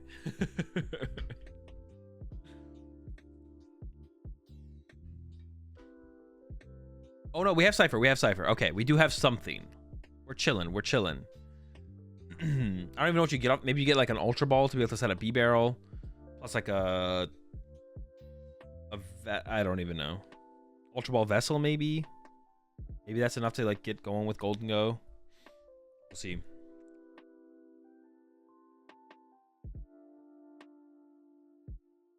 What's the reasoning behind different Hoot-Hoots? I mean, probably just to be able to have options of both attacks.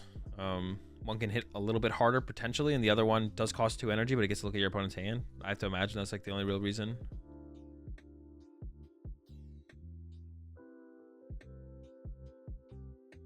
I didn't see what the other card was. It might have been like Ultra Ball, Ultra Ball. That was Ultra Ball Vessel. Okay, that's what I thought. Lost an Irida there, but that's fine. We're ready to play our supporter for turn. We can Ultra Ball for Golden Go. We could also Ultra Ball for... Honestly, maybe it is just Ultra Ball for the Golden Go here, and then draw 2 off Golden Go. Maybe we don't actually go. I was thinking B-Barrel was an option, but seems like less of an option now that I'm like looking at how this is going to play out. I feel like it's got to be like a Golden Go grab here from Gabriel. Yeah. Honestly, 180. No.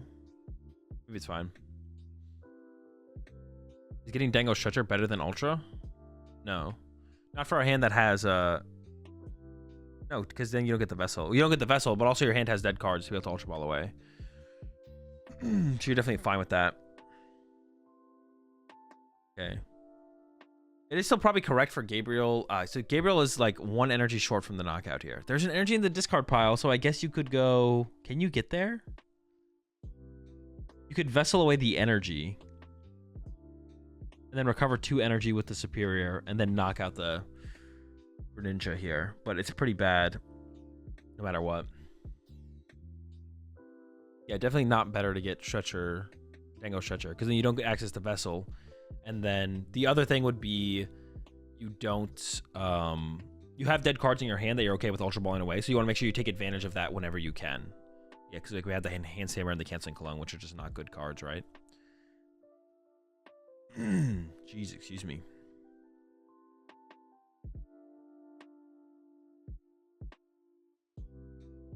And we probably should still attack here just to get the energy in the discard pile. Because if Gabriel goes attach, active, pass, and then we get Iono, there's 2 energy to the bottom of the deck, which we're trying to find. So I think we should just punch for 100 here, to be honest. Because yeah, also we have an Iono as well. Yeah, Gabriel should definitely at least punch for 100 here. But if we're going to start our turn by Ionoing, we want those energies in the discard pile, not on the bottom of the deck. All right, the Owls are out here for Caleb, and I don't see a reason to not just KO the active. I imagine that's probably what we're going to see here from Caleb. It's just knock out the active and then prep to try and respond to another Golden Go if a Golden Go comes up and knocks out our Palkia. Or actually, no, I take that back. Radiant Greninja KO double Gimme Ghoul has got to be the better play, right? Yeah, KO double Gimme Ghoul off the bench with Radiant Greninja's got to be the play here. I take it back. I'm trolling. But I've decided to stop trolling. That's definitely the play here.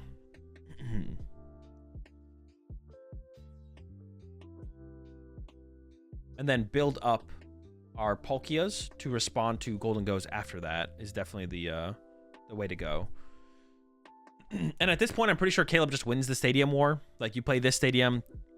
Gabriel has 1 more Stadium left. I don't think Gabriel probably plays Vacuum. So the Jamming Tower comes down, and then if you replace that with an Area 0, you've won the Stadium War, and you've Area 0 will be in play for the rest of the game. I think Caleb plays a Judge. I think I saw a Judge in there. The Judge is kind of broken.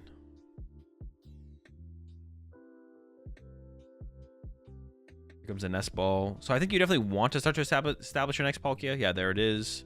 I don't know. I wonder if Caleb can actually has the option of getting to 3 Palkias. I see a Night Stretcher in the hand, but I wonder how many Night Stretchers Caleb plays. Like, can you possibly go Palkia? Because if Gabriel can start to chase these Palkias before Caleb gets to attack with them, then all of a sudden Caleb can run out of ways to actually take knockouts. We see the Night Stretcher here. Burn it for an energy. It's our attachment for turn.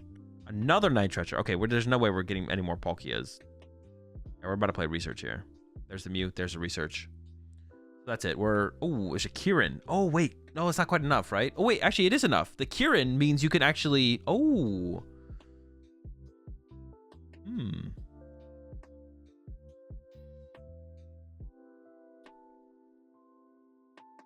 No energy. No. We did attach for turn. We did find an energy in the hand as well. Have we used concealed cards yet here from Caleb? Oh, is Caleb gonna knock out the active instead of going for the... I think KOing the double Gimme Ghouls makes way more sense here. If you KO the active here as Caleb, then if we just see Golden Go knockout into Golden Go knockout from Gabriel, if there's just like a back and forth like that, then all of a sudden Gabriel wins the prize trade. Except for the Kirin. The Kirin could allow you to KO a Golden Go with... The Kirin allows you to KO Golden Go with Terapagos. But it is like that much harder to... I think Caleb was about to. And Caleb might still do it. No, so yeah, Caleb is committing to the Radiant Greninja play. This play seems better than me. But Caleb was about to retreat and then just knock out with Palkia.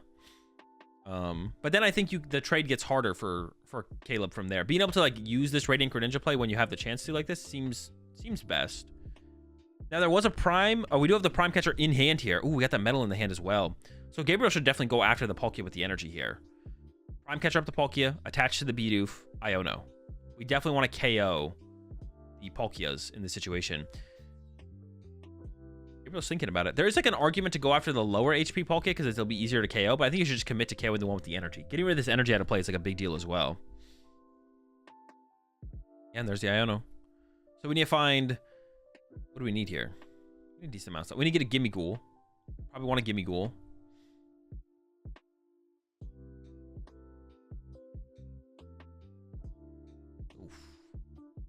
This hand sucks.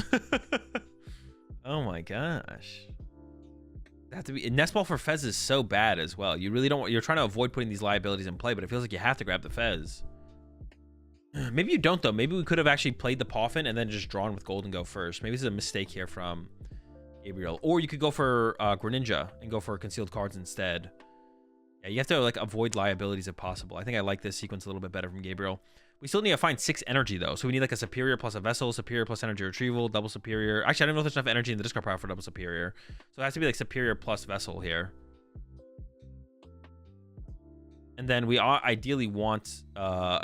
we need another gimme. We need another gimme as well. And there's a gimme grabbed. Just 1 is good, though. We don't want to do any more than 1, I don't think.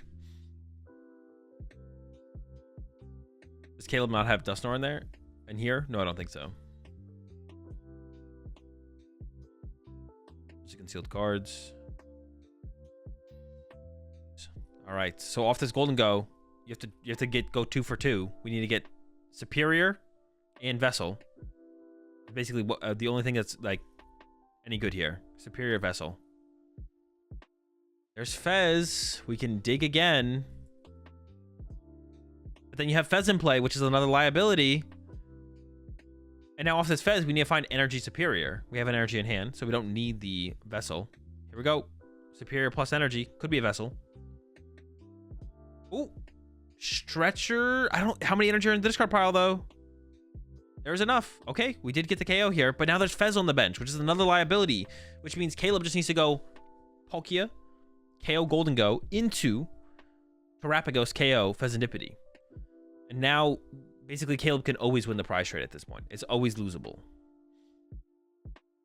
There is that Turo in the hand here for Gabriel, though. So if Gabriel can get to next turn and then Turo the Fezandipity and get that out of play, then maybe there's hope. The problem with that still, though, is that we know Caleb plays the Kieran. And if Caleb has 2 turns to build up a hand, that could be tough. All right, here comes the Area 0. So this is going to make it that much harder on this next turn as well for Caleb. I mean, it probably has to be... It's got to be the Radiant Greninja or the Mew here, I would imagine. It has to be the last get rid of here. What? Get rid of a Hoot? It's a little wild. All right, that's what I thought. Put the owl down, sir. There's a nice stretcher.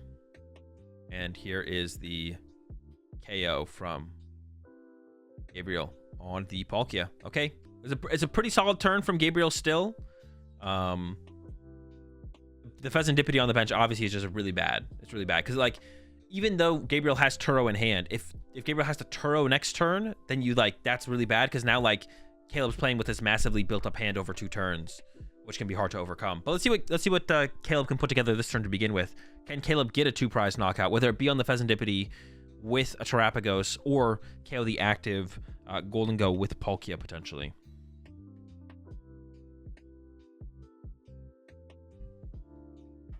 Does Caleb play E-Switch? Yes. If so, he can boss Doof, Trumpet to Terapagos, E-Switch. That would also be a play here to actually get 2 prize cards. Yeah, and then your Palkia is still on your bench. But I don't know how many E-Switch Caleb plays, though. If it's only 1 E-Switch, then you're never setting up Palkia ever again. But you could still go with Terapagos to KO the Golden Go with that Kieran. We saw the Fezandipity draw, and now we see the Noctowl coming out here. I might have to time you out for that one, Tyler. All right. Owl in play. It is going with the E-Switch. And the Vessel.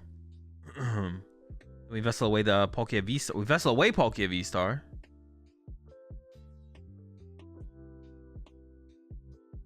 Have we given up on Palkia V-Star here?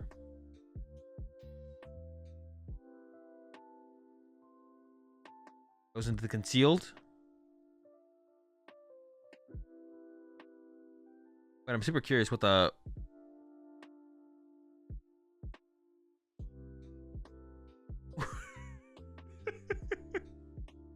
Oh, we have boss. Okay. Did Caleb just ask, does the ability work in the act? Dude, the Bidoof would be invincible. He wouldn't die to anything.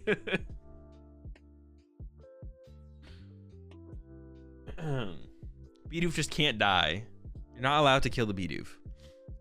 We do see the Greninja play here. Goodbye, Bidoof. Goodbye. Gimme.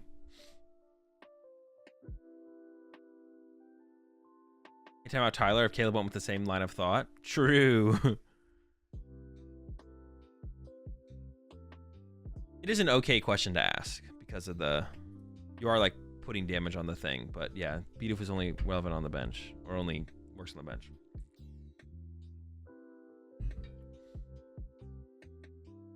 Okay. I am curious to know how many E-Switch Caleb plays. I wonder if we can get into a Palkia still at this point as Caleb.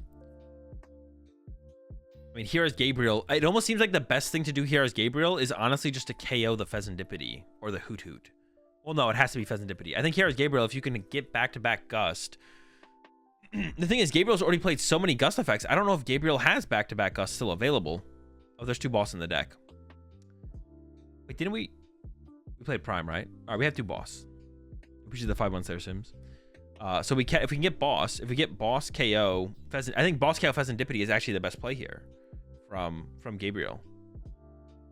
Because if you go after the Terapagos, another Terapagos can get benched, and then the Palkia can come get you. If you go after the Palkia, then the Terapagos can get you. But if you go after the Pheasantipity, I think it's less likely for anything to happen. There's the boss. We have plenty of energy. The question is, what do you boss KO? At this point, we're committed to boss as well. If we play Iono here, there's a possibility we don't even get a knockout. Oh, shoot. No, we're fine. No boss Palkia. I think, well, boss Palkia is just, like, not that powerful. Well, the question is, how many E-Switch does Caleb play? If Caleb doesn't play any more E-Switch, then boss KO Palkia is pointless. It depends if you know that. Because Terapagos right now can KO. Terapagos can KO your Pheasantipity. And I think Caleb still has Prime Catcher, right?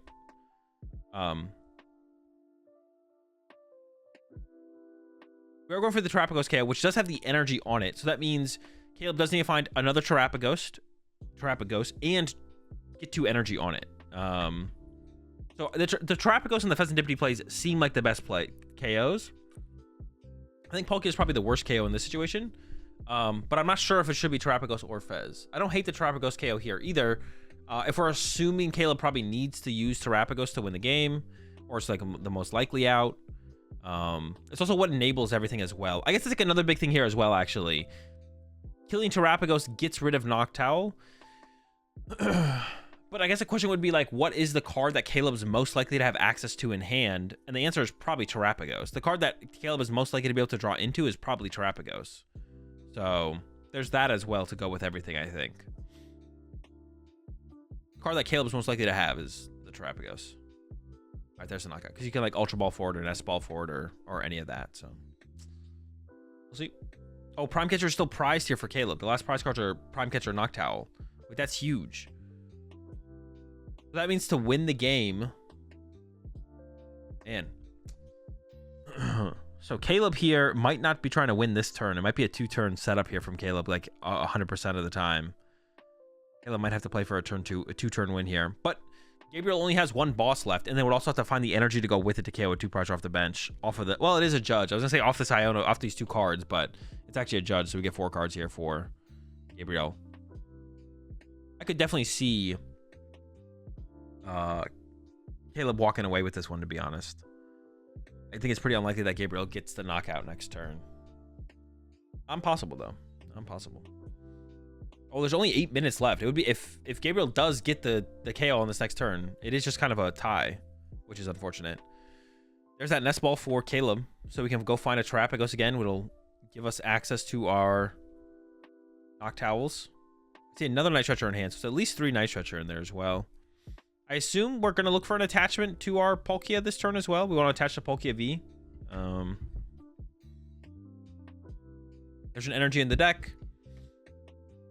There's a Night Stretcher in hand. There's a Vessel as well, so we could Vessel here. How many Pokemon are left, I guess, is like another question. I don't think Caleb has enough Pokemon to... Maybe you have to be more aggressive here, actually, as Caleb. If Caleb can just attack with Terapagos, maybe you just punch with Terapagos and hope that there's no out from Gabriel. Because I don't think Caleb has a way to one-hit KO anything. I guess like Counter Catcher Briar to maybe KO Greninja is the play here for Caleb now. But Gabriel could just wait to draw boss, to be honest. Oh no, wait, that doesn't play around. Oh, it plays around Counter Catcher. It doesn't play around Briar. But you can't. Well, I guess you know Caleb hasn't played Prime Catcher yet, and Gabriel knows that. It is prize, but Gabriel doesn't know that. Interesting. So you could like play around the possibility of counter catcher Briar, but the prime catcher still exists. So can't Briar if they're on 1. Oh wait, true. Yeah, if Gabriel just takes a knockout, they're on 1, so you can't Briar anyways. Has Gabriel seen Briar in the list? No, has not seen Briar in the list. I don't think I've seen it either. I don't think actually Caleb plays Briar. I don't see it anyways. The big question is, do you have enough Pokemon left here as Caleb to one-hit KO this thing next turn? That's the big question.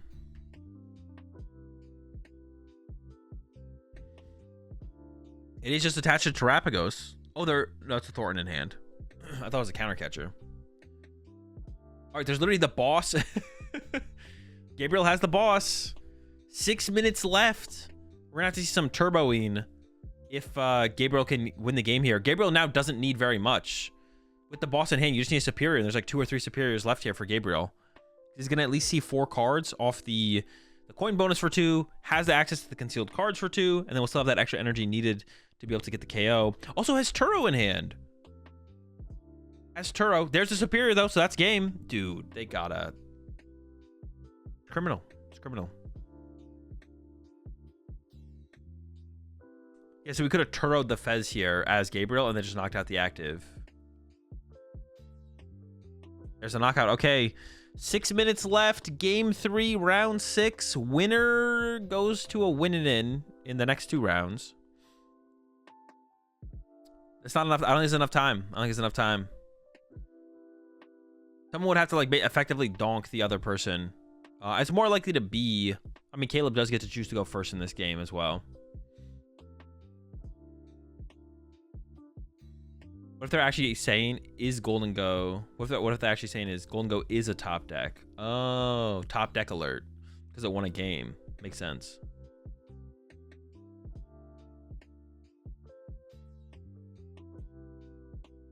Yeah. So a tie here is not like useless for the players. If they pick up another tie and a win, then they make day 2 with a effective X2 record.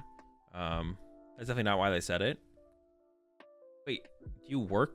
Are you behind the scenes right now, Ambient Night, working on the production for the stream? Did you make the animation? That's what I thought. No, my Bulu Bucks. This isn't the first tournament they've done this. With this animation, it is. This is the first time I've done with this animation. It is new. You never see that animation when Raging Ball is on stream? Exactly, yeah, it does make sense. All right, the Ditto start is criminal. Pretty good. Gotta go fast here, though. Gotta go fast. Start cooking. Start cooking. No time to check prize cards. You just go. Dude. Rogerson's already checking prize cards. Criminal. If you prize it, you lose.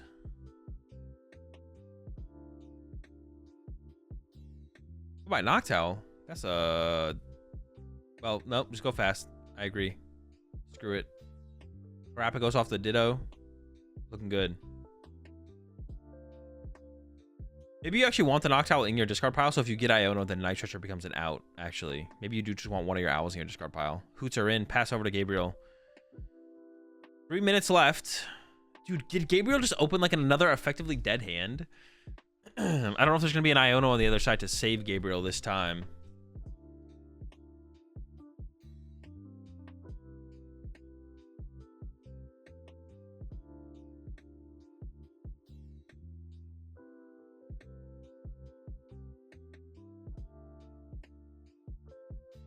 Energy off Vessel.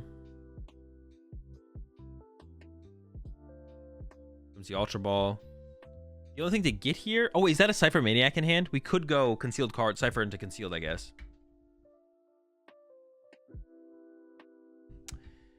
Caleb can win if he's not turn 0. Yep. Very true. Caleb just needs to like play through one more turn. All right, Cypher into concealed. I don't know what we're getting. I guess we're getting like a Poffin and what do we even get here? I don't even know what we get here. There's no threat of Radiant Greninja, I guess, which is good. So you could just get Poffin Iono or something, right?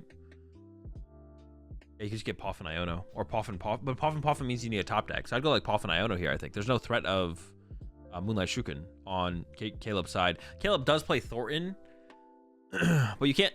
Yeah, Caleb does play Thornton, but that would be pretty unrealistic for it to actually happen. So.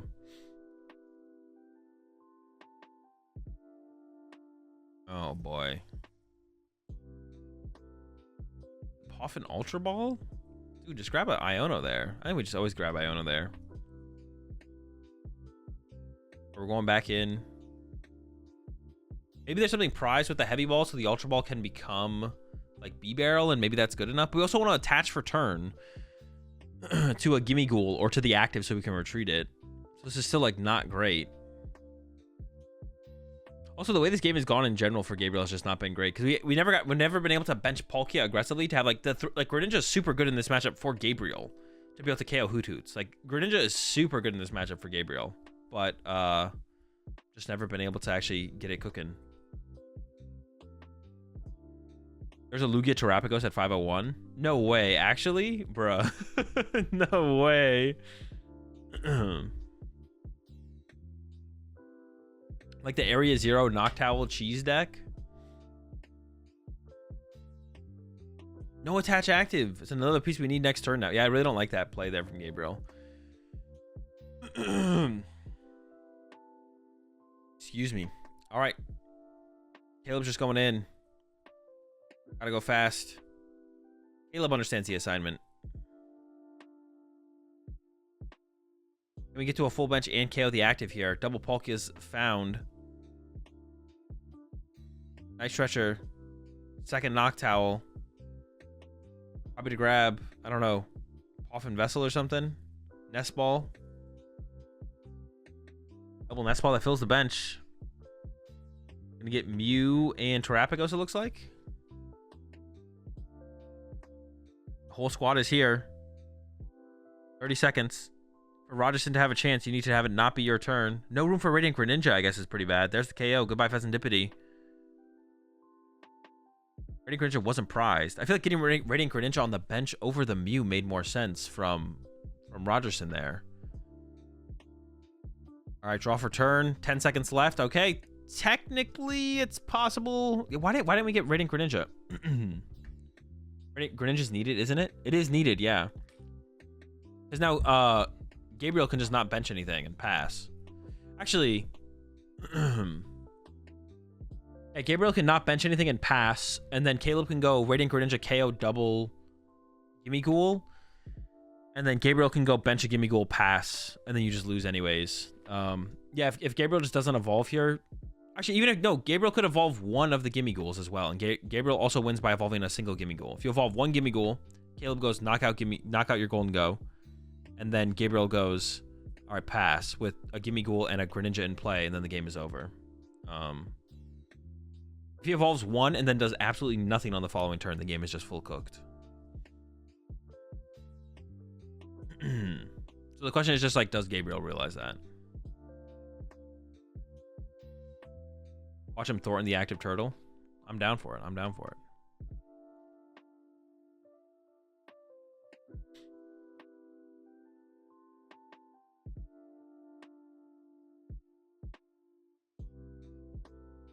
Just bench Bidoof and it's impossible to lose, right? Bench Bidoof gets custed. Yeah, benching a Gimme Ghoul actually makes it impossible to lose. Benching Bidoof, benching Gimme Ghoul. It all makes it impossible to lose. Wait. Pass? Wait, now it's possible to win. Wait, what is Gabriel's hand? Can Caleb actually win now?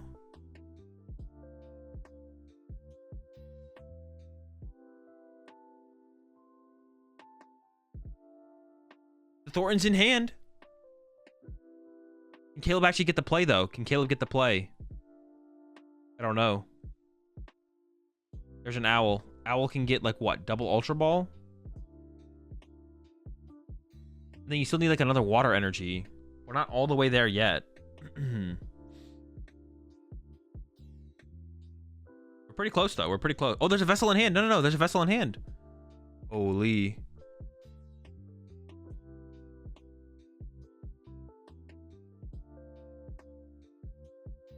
If Gabriel's hand is literally dead, which I know there's a heavy ball in there, but I don't know if there's a basic in the prize cards.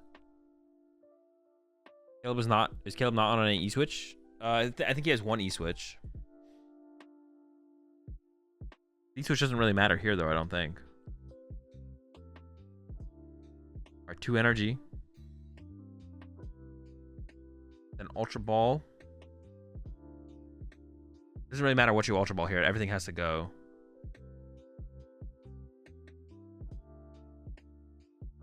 Greninja.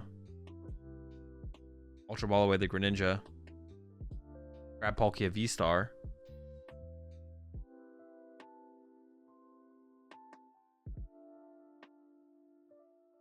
It's Heavy Ball, Prime Catcher, Golden Go. You could maybe get stuck by the Prime Catcher, I guess. U for 3. Ooh, the hand is not very good. The Prime Catcher could stick you. You did lose the switch there. Oh. Caleb could have concealed cards there instead. Top deck a Vessel. So we have concealed cards and Heavy Ball here for Gabriel. If there's a Pokemon prize, that's a 1 prize Pokemon. Then Gabriel can make it impossible to win. Didn't use V-Star? I think he should have used V-Star there, though. What's the point of holding V-Star? I guess because the Palkia V gets trapped? Oh, I guess. But Terrapagos can also get trapped, right? I don't get it. Why would he get the Golden Go? Because he thought like he needed to progress the board state or want to make a Pokemon tankier, but then realized he doesn't have to, and then thought that he was safe. He thought he was safe with his current board state, but he didn't know that Caleb played Thornton or didn't think about Thornton in the moment. So he thought it just didn't matter. So he's like, oh, I'll just pass. Doesn't matter. Evolving was not good, by the way. He should have ultraed for Bidoof. Evolving was fine, I think. Yeah, if you evolve there, you're fine. If you evolve, then that gets knocked out. Then you push Gimme Ghoul, and you have Gimme Ghoul Greninja, and you can't lose. So evolving was, like, fine. Getting Bidoof was also fine. No Pokemon. Wait, there could be 1 prize. Check the Heavy Ball. Our Terrapagos is brought up here.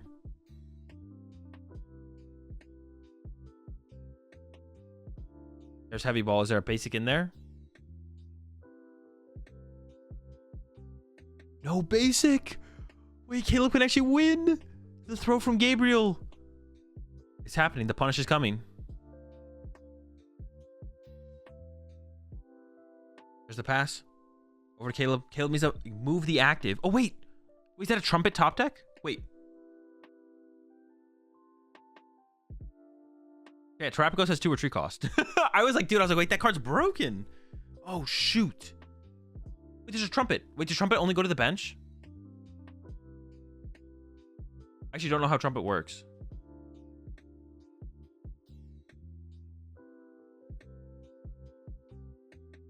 So Caleb needs E-Switch. Caleb needs E-Switch.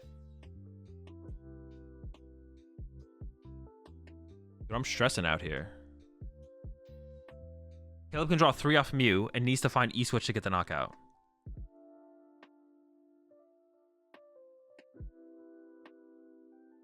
You can play the thing that's in the hand. Trumpet 1 to the fan and then draw 3 off Mew, and we need to find E-Switch here for Caleb. There's the Irida. No, wait, no, is that an Irida? It's a research. No, it's gotta be on the research. There's the research to try and find the E-Switch. I don't know how many cards are left in the deck. There's the E-Switch, and he gets the dub. That's insane. Holy smokes. So I thought you hated winning in matches? No, I just want to see high quality games. It depends. It depends like what the winning in matchup is. Seeing two really good players at 7-0 versus like, oh my gosh, Cleffa pass. Not great. And it looks like Bradner is playing Terrapagos, I think. Yeah, Bradner is playing the Terrapagos. The question I have is, does Bradner play the boofs? Is Bradner a boof enthusiast? I feel like Bradner probably does not play boof. That's going to be my prediction before we actually go through the deck and see. I'm going to guess that Bradner is not a boof enjoyer. Let's play the Penny, though. Would you play Penny without boof?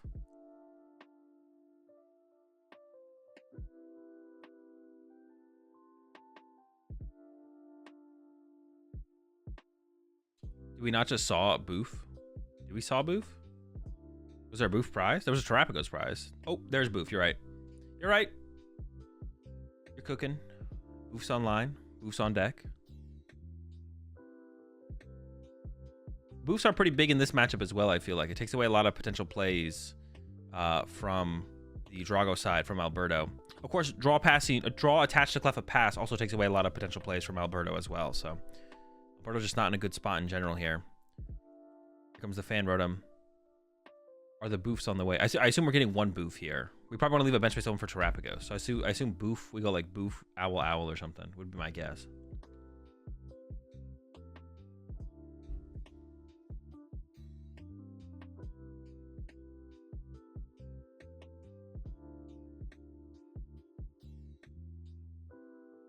Another Owl. Another Owl. Are we not going to get the McBoof?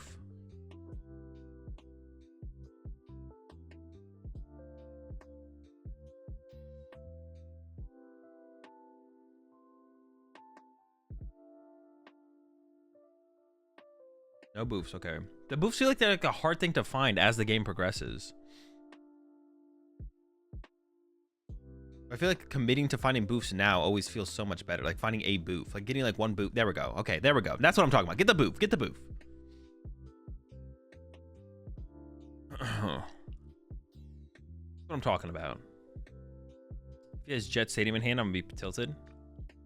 He definitely doesn't play Jet. He could still have Stadium Double Turbo Switch. That's possible. Or probably doesn't play Switch. Probably if he's playing Penny Turo, he doesn't play the Switch.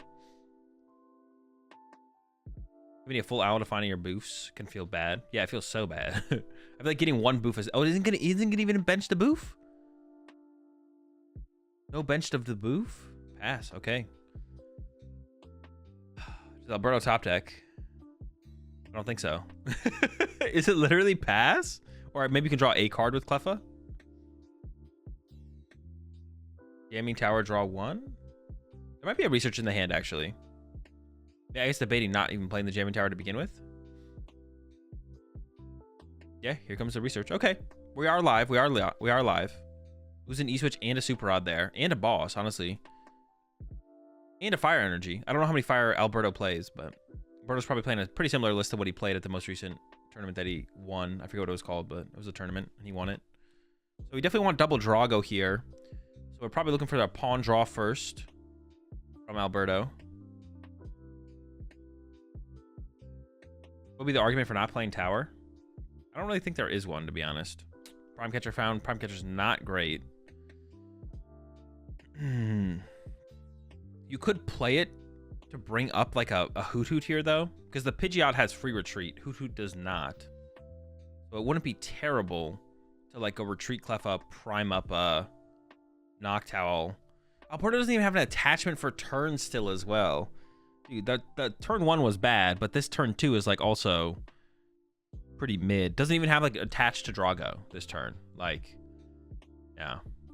No Tower shuts off Fan KO next turn. Oh, true. Yeah, I guess that is true. Yeah. Oh, then Alberto probably shouldn't have played the Jamming Tower, right? Because it actually turns on the Fan Rotom. So now Isaiah can go Fan Rotom, knock out Cleffa instead of having to put a Terrapagos in the active.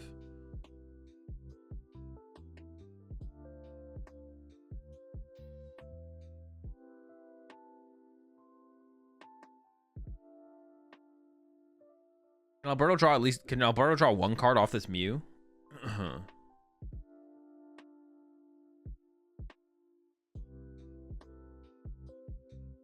If you draw one and just draw into an energy to put on the Drago, or get a second Drago, that would also be pretty good. We have to... No, we actually just can't. We're probably benching Mew so we can draw with Cleffa more, I guess, but it feels pretty bad. And there's a Cleffa for 3. Yeah, I guess there was a mistake there, actually, on Alberto's end to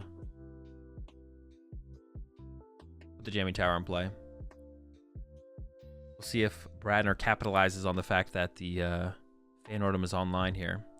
I see Candy Pidgeot in the hand here for Bradner. I also see an Ultra Ball. Some Noctowls. Research. No, not the Boof! Dude. You're just gonna get him to discard him, bro. Dude, come on, bro. You're just gonna do that to the Boof like that. What the fuck? Definitely want to get a... Well, you just want to KO the Drago, right? Isn't that like the play this turn is to literally just gut like Prime Catcher Drago? I mean, if you could boss it, that might even be better, but Prime Catching is probably fine.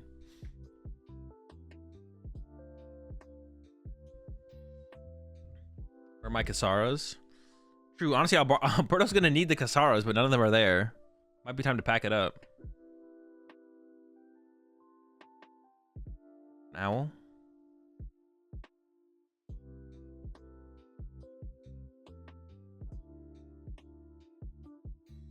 Yeah, it's going for the Prime Stadium. Is literally just going to go for that KO here on that lone Drago. I wonder if you just like scoop out Alberto if this happens on this next turn. You're pretty far behind at this point.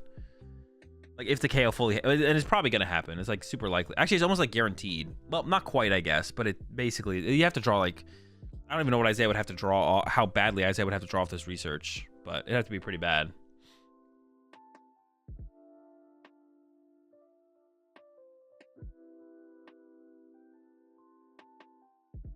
What combination of cards would you have to see here? And if this does get KO'd, it does kind of feel like you should probably just concede, to be honest. Oh, even has the double turbo in the hand. Oh, jeez. Has a double turbo in the hand. We don't even, like, now the chance that you whiff is like 0. I think it is actually 0. Because you have quick search for Noctowl. Well, I guess all the Noctowls could be prized. There wasn't a ton of basics in that hand. Need some Duskulls.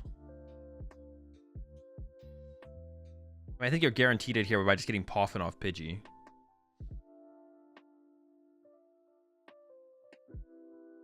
Plus Nest Ball. That is 3 more. That's knockout.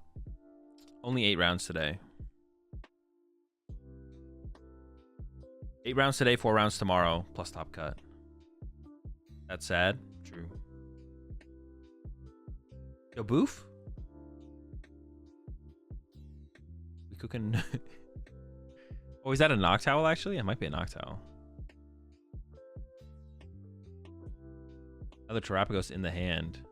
That's Boof. That's Boof. We don't have double Boof on the bench. We just have single Boof. I mean, it's kind of fine. For this situation, it's more than fine. I feel like double Duskull was pretty good here, though.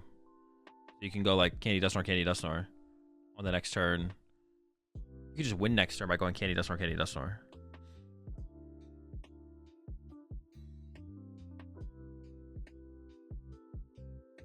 All right, cooking. There's a knockout. All right, do you just concede? How long do you stick this out? We have triple Kasara prized. Does Alberto know about the Kasaras being prized, though? I guess that's a question. You got to pack it at some point, right?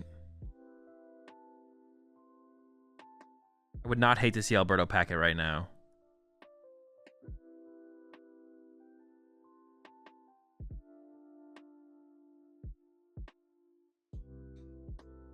First by going in with a pawn. Finds an S-Ball. Okay. Second Drago. Or first Drago. Ultra Ball can get second Drago. Man, this hand is so bad. You could Radzard, right? True. Okay, hold up. No, dude, there's so many E-switches, though. You need 2 E-switches? Dude, I mean, you're not wrong.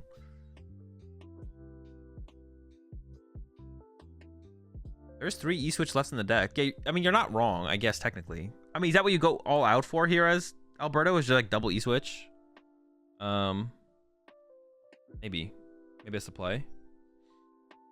Use the Prime there. D4C, welcome to the pack. Got plenty of rats, we're all out of thoughts. Going to the Fez first. Is Alberto looking for an Iono? Because there's like a research in hand that we could have already played. It'd be kind of funny. Oh wait, we have Area 0 as well. We can go wide. I always forget that you can go wide. Whenever I'm playing a deck that's not a... Or whenever I'm watching like a game and like one deck is an Area 0 deck and the other one technically can use Area 0 but isn't an Area 0 deck, I forget that they can go wide as well. He just search his deck so he knows. That doesn't mean anything. Searching your deck and knowing what you have prized are not the same thing. We'll see if the Radzard's grabbed here for the option. Like if you draw well enough into the E-switches. Thinking about it. I feel like it just feels like Alberto should have like researched and then used Pheasantipity after research. But then we're just like drawing into more cards we have to research away now. It actually ended up being pretty clean still. Like actually for how Alberto drew, we didn't draw into that many bad resources, to be honest. Like that we are gonna regret losing. So Honestly, maybe it's still it is potentially still winnable here for Alberto. Despite no Kasara. Is 12 rounds right? Yes.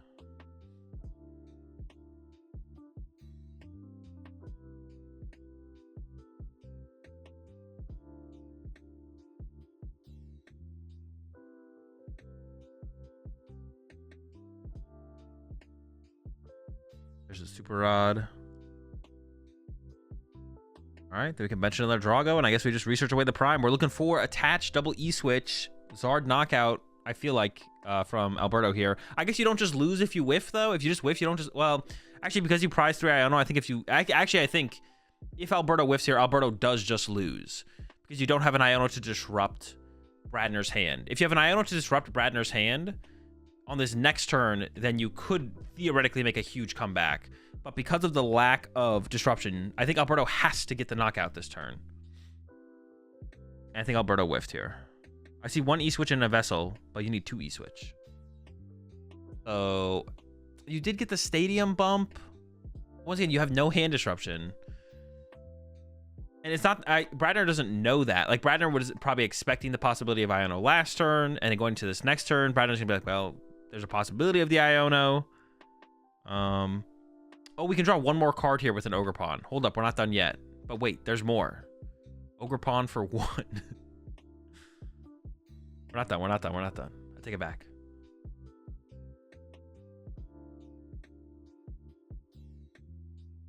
E-switch. 1 draw. 1 E-switch. There's 2 E-switch left in the deck. 1 time. 1 million energy on our Ogre Pawns. Oh, chill! Wait, we're in it. We're in it. I didn't doubt him. I never doubted. I never doubted. I never doubted. I always knew Alberto had it like that. I was just trying to throw you guys off so you would doubt him. So I could weed out the haters.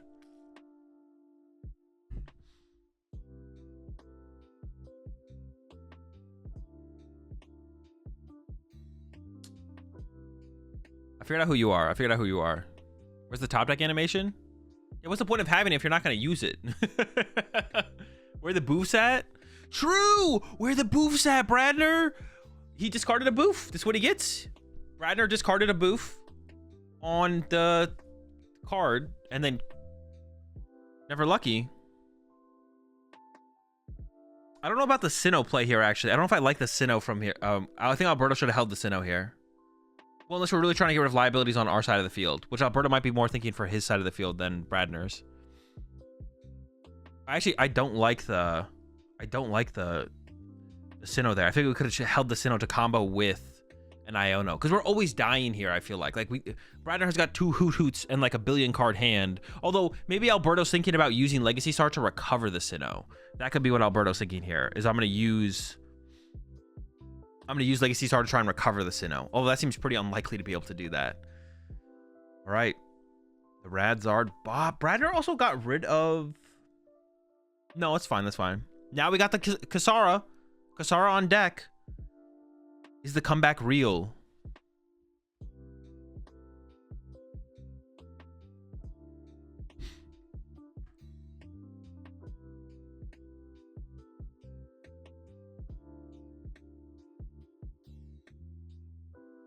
Hey, what the fuck? Chill. Dude, the cameraman's getting in there, bro. Trying to read Bradner's diary? What the fuck? That's weird. All right, this ball. This ball gonna go get our festivity. I assume. Dippity on deck.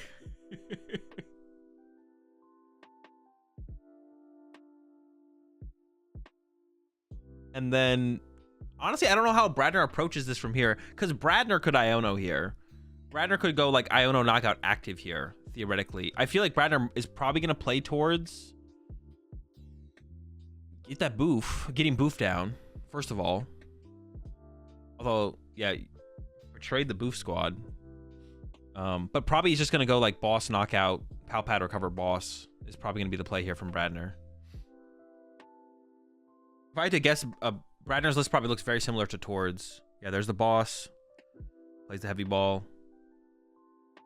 Yeah, probably very, very similar to Tord's list.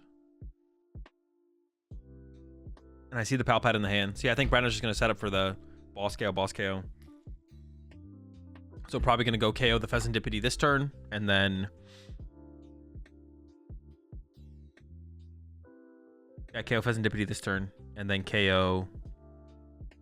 I don't know, some other guy on the next... The Mew or something, Ogerpon. I guess Ursaluna will be online then as well. Ooh, that's another... Brandon will actually have access to Briar on that following turn as well, so you can't really attack with... Like, Alberto can attack with back-to-back Radzards, but that could backfire. Maybe you could just go for it, though, as Alberto. There's the boss. And... Line up a Nest Ball.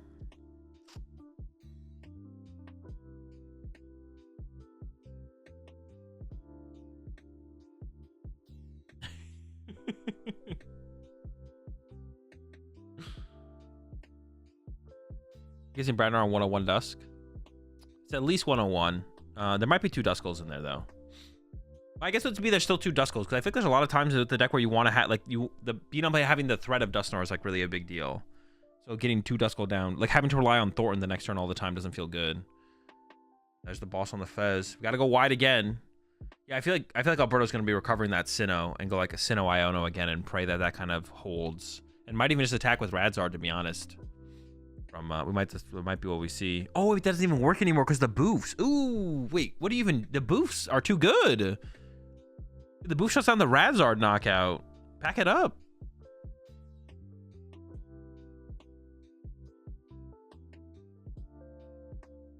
Damn, these boofs would be broken. Goes for research boss. Honestly, I could have seen just going for boss there. I don't even know if you need the research, but game 2 coming in hot. Yeah, this one seems unwinnable, to be honest.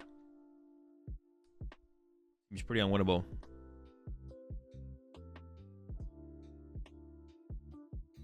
Where's the energy zone? Keep it in their pockets. Both players, they keep their energy in their pocket. That's their energy zone. So they reach into their pocket. They pull out an energy. All right, heavy ball coming in from Brandner. There is a hoot prized. Go grab that. No Bolt on stream today. I thought we actually, yeah, we haven't seen a Raging Bolt, have we? Interesting. Yeah, we haven't seen one.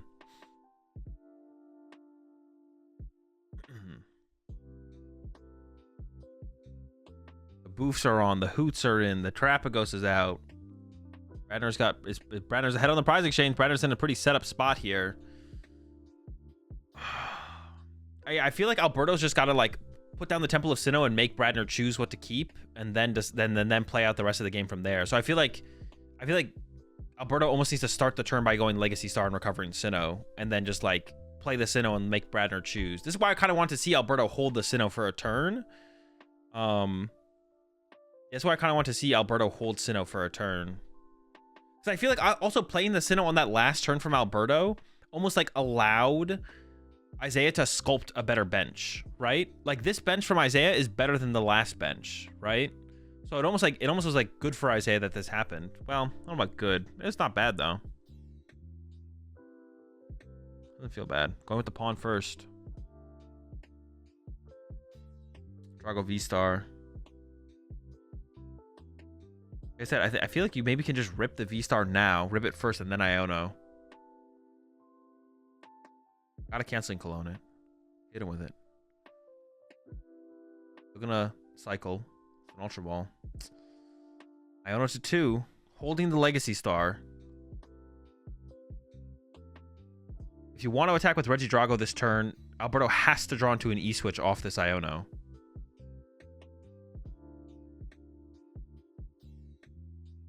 Doesn't look like it was drawn. Can we even Legacy Star now? We can. Oh boy. No energy in hand. So it has to be like Sinnoh. I don't even know what you get. Sinnoh. Maybe Sinnoh Prime? There's the discard. Yeah, I think you like have to grab Sinnoh Prime here from Alberto and then just knock out the active with the rat. No, but you don't knock out the active if there's 2 boofs.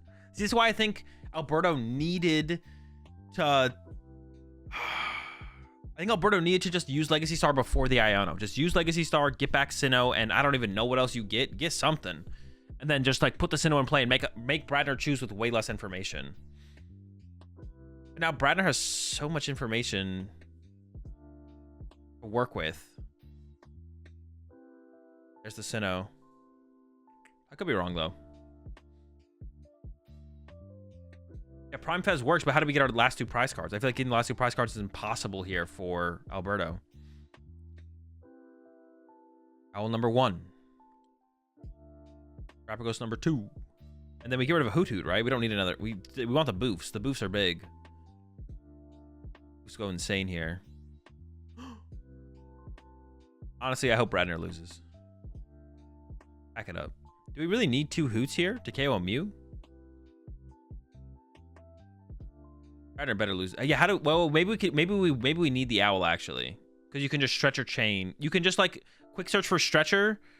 Yeah, don't you just win with like an Owl loop here? Like you go like quick search for Stretcher for Owl, and then you Owl for Stretcher for card, and then Bradner has no more Gus. No, Bradner Palpatted back Boss. We have Boss in the deck. So yeah, Bradner should just win here. I assume Bradner wins here off a quick search. We'll see. Yeah, we literally have Owl in deck. Holy smokes. I don't know what's in the hand, though.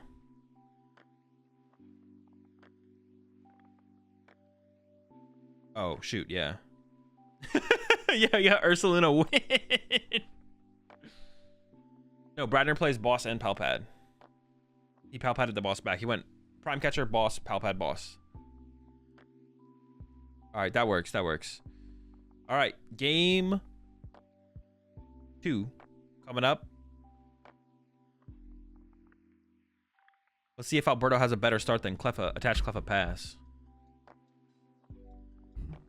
And I'll run an ad so it doesn't come up in the middle of the games.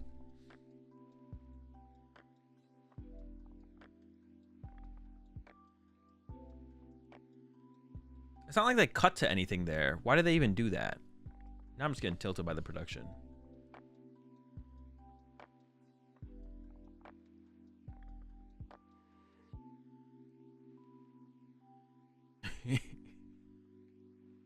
That prob was a scoop phase last turn. Maybe, yeah. Alberto lost going first. It's not looking good. True. You're not trying to lose those. You're trying to win those.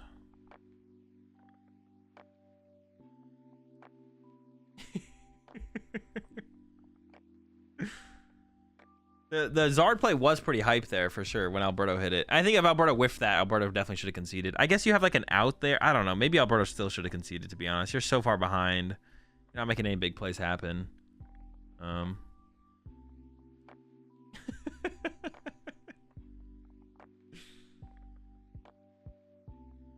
there's the mouse pawn. All right, there was game. That was a game. Go game 2. Can Alberto get Drago attached turn 1? Let's see. And can we not prize 3 Kasara, please? I mean, please not. Ooh, okay. Smooth with the transitions.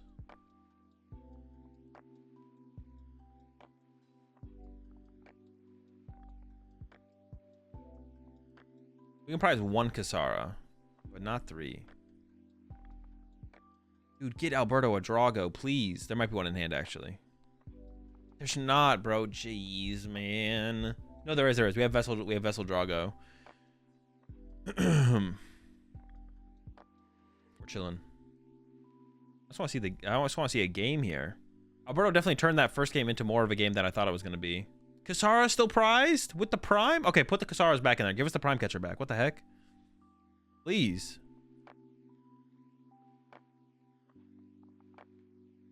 Take the Kasaras. Give us the Prime Catcher.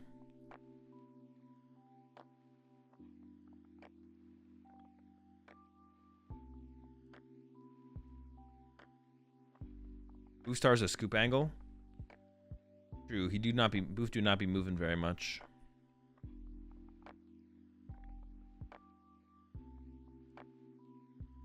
Top row Prime, classic. If he takes top prizes first, ooh, it's a good call out. It's good to notice that.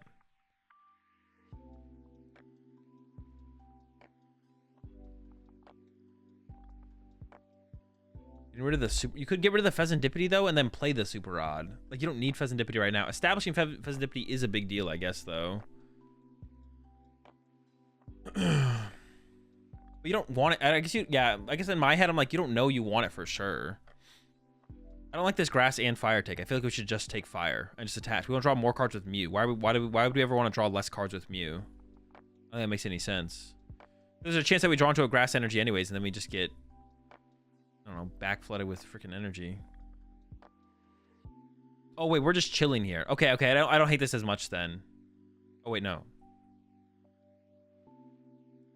Alright, I'm kind of confused then. Yeah, we shouldn't take this grass. Okay, for a second there I thought Alberto was content with chilling, and I was like, okay, then I don't mind taking the grass energy. But then Alberto goes play Stadium, play Super Rod. I'm like, well then why do we take the grass energy? We want +1 card off Mew. Getting a grass energy next turn is not a big deal, but finding an Iono or a research before then is the big deal. Yeah, I don't like that. I don't like that choice to take the grass energy from Alberto. Dude, bailed out, bro, every time. Criminal. Absolutely disgusting. I wonder why the Stadium play. It just values the restart card. I think playing the Stadium is probably fine. It's like if you're asking yourself, like, you know, Isaiah's not going to put an Area 0 in play next turn. So it's like, well, if I draw a research, I want to be able to play. I would definitely play research. So like, and you know, yeah, I think playing the Stadium to draw the restart card is fine. Yeah, I think it's fine because like, yeah, you're like trying to find research, and if you play research, the Stadium's gonna get played anyways, obviously. So.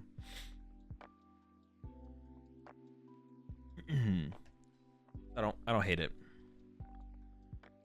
Price cards for Bradner. One, nothing crazy. One Kasara and Owl, but Fan Worm's also prized, but plays too, so. Makes sense, I guess. Grab the grass is a bit of a misplay, maybe. Yeah, grabbing the grass is a mistake. I agree. At first, I thought Alberto was content to hold the whole hand, hold the Stadium, hold the Super Rod. But then Alberto was like, nah, play Stadium, play Super Rod, which I think is correct. I think you should try and draw as many cards with restart as possible. But then keep taking the grass energy makes no sense. Yeah, taking the grass makes no sense. The problem with the grass energy as well is it can become redundant super fast, right? Imagine if you top deck energy, and then you accelerate grass energy to Ogerpon and then draw another energy. And then all of a sudden the restart's drawing less cards on the next turn even, right? But grass still thins and gets another card next turn. But the thing is, like, you could get the card right now, Corso, and then you could also get the extra card next turn as well. But now you're drawing one less card this turn. You're potentially negative one card across the board, like over 2 turns, right? You're negative 1 card, right? And then there's a chance that you just like chain into energy and then all of a sudden miss out on more card draw because of that. So I think in that situation where we're trying to maximize for like an Iono or a research, you definitely should just not take the grass energy there. Because if you draw into the grass energy next turn, it's like, oh, okay, then you get to use it that way anyways.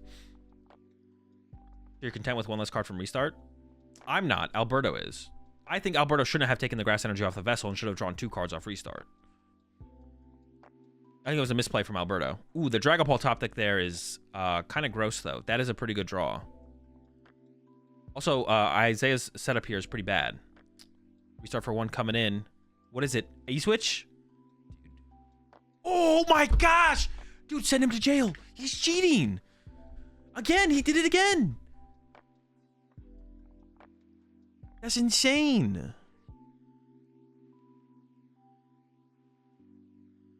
Dude, first he gets an extra card off the vessel and then only draws 1 less card up. Dude, I'm tilted. That's disgusting. All right, when does Bradner pack it up? There's only 20 minutes left. Wait, win in this one. This is cooked. You're cooked. You have Lone Hoot, no Fan. Pack it. Game 3. Save time for game. Honestly, when do I actually think conceding is correct here from Bradner? Because I'm saying he should concede here, but do I actually think he should concede here? Yeah, when should he actually concede?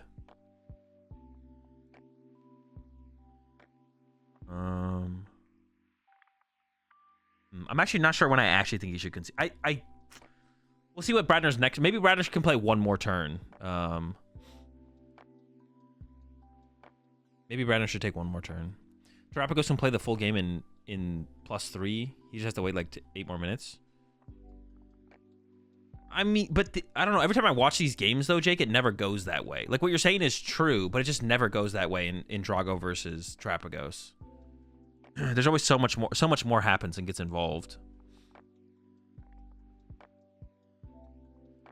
So I guess we put three on Terapagos, 3 on Hoot Hoot, so we can KO the Terapagos with Dragapult if 2 Bouffalon don't get played. Or you could go just 1 on Terapagos so you can Tina it, and then 5 on Hoot Hoot. I feel like the 3-3 split makes the most sense, though, because double Boof is unlikely next turn, if not impossible.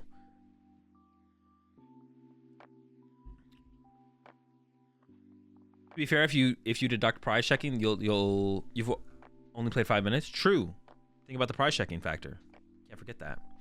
I think it's a 5-1 or a... Okay, so it goes for the... I don't know if I like that, though. I feel like pressuring the Terapagos KO... Yeah, I don't think I like that from Alberto. I think pressuring the Terapagos KO with the Dragapult attack is so much better here. Yeah, I'm not a huge fan of that choice there from Alberto.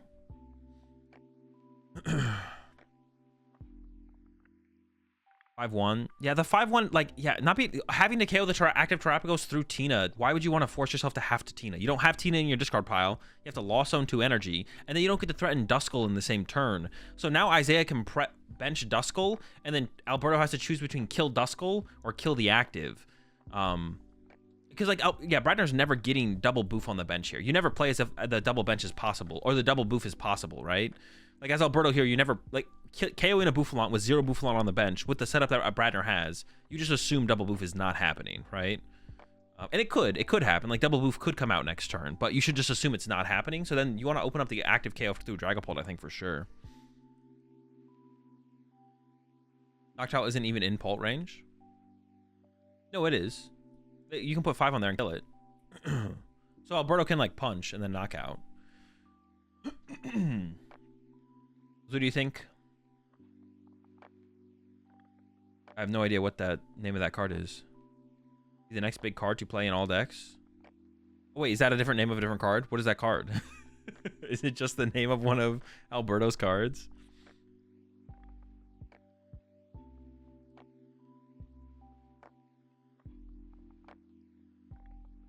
There's the Area 0 into the research. Yo, Boof's back, though. You love to see that. Actually, the Boofs don't even matter here that much for Bradner. I guess it protects from, like Kyurem. Yeah, Kyurem could be annoying here for Bradner. Maybe you try and rush out the double Boof. It's just French Iono. Oh, okay. We're trying to avoid a Briar turn because Ult KO Terapagos plus Duskull gives him Briar turn. You wouldn't be scared of Briar this early, though. Briar wouldn't do anything on this coming up turn. If Alberto gives Bradner Briar next turn, going into Bradner's next turn, Bradner would not, like, it wouldn't be a game changer. If anything, Alberto would just win if Bradner played Briar, because then Bradner wouldn't be playing Iono. So yeah, you're never afraid of that, I don't think. Fez haven't been found though. Get R3.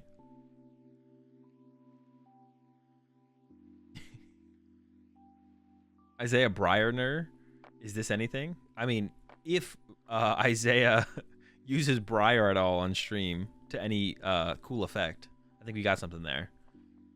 How many basics did Bradner find? I see a Ursaluna. It's a big guy though. Oh, we got a Hoot. Yeah, Alberto could just go for like a Kyurem play here and basically set up the game, to be honest. You could just go Kyurem, KO, Boof, Hoot, Hoot, and then you're just like winning the game basically in 2 turns. Ooh, gotta get Ursha involved. Especially if we had like double Drago, if we had like another Drago in play on the field.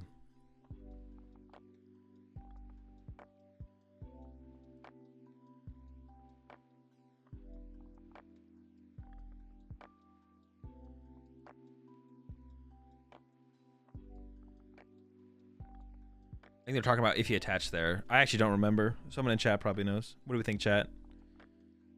I see a Pidgey in the hand here for Bradner. Is avoiding benching that so it doesn't just get...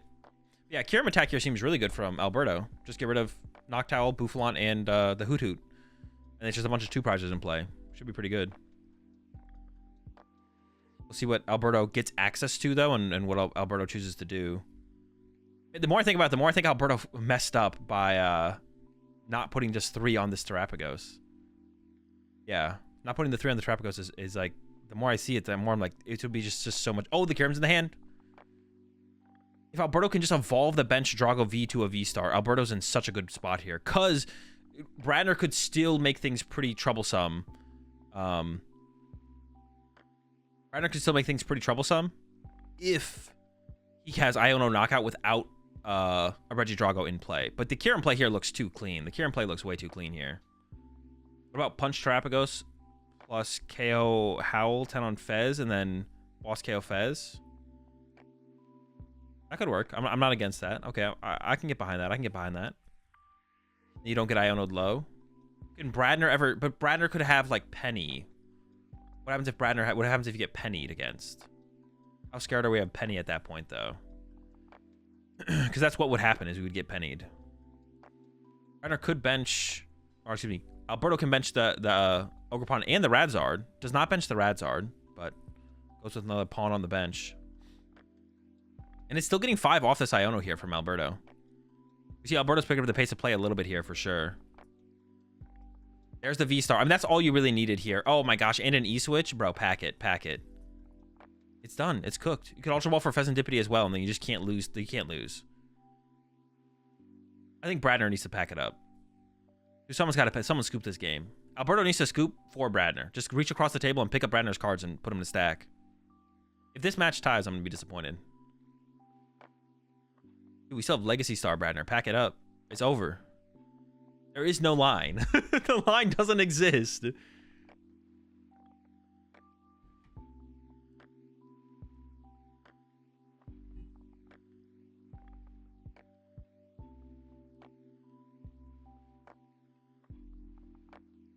All right, if Bradner's sticking it, what is the line that Bradner is playing towards here? I needs to put the fries in the bag. Yeah, put the fries in the bag and then go next.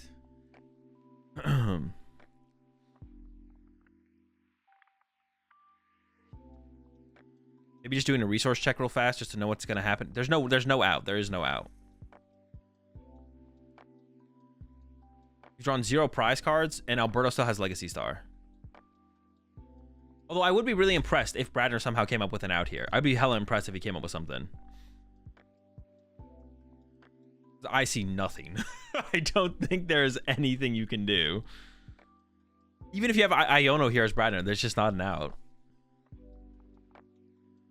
Oh, hold on. I take it back. Alberto doesn't have Tina in the discard pile yet. Alberto actually can't take a one-hit KO. And Tina could be prized. Actually, is Tina prized? Okay, this actually might still be possible.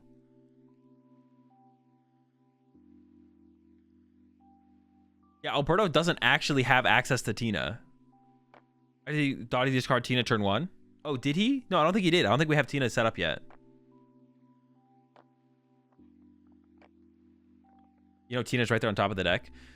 And we still have Legacy Star, so it's probably still pretty hard to whiff, but... Also, I think maybe Alberto had the cards in hand to Ultra Ball for Tina and then Vessel it away and just didn't last turn, so maybe he should have done that. Why the fuck we mentioned Hoot then? We're getting double boof. Don't worry. We have Kyurem protection. We're getting Kyurem protection. So we don't lose to Kyurem. We don't lose to a Dragapult attack. We're only drawing 2 prize cards on this turn, though. The matchup still seems impossible. This does still seem impossible because this Regidrago of Alberto's is living for 2 turns.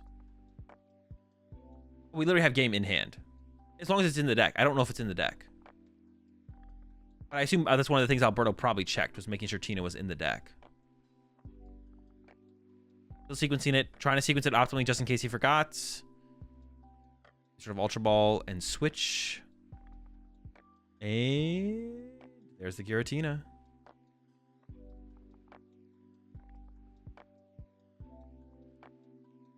Wait, now I'm confused.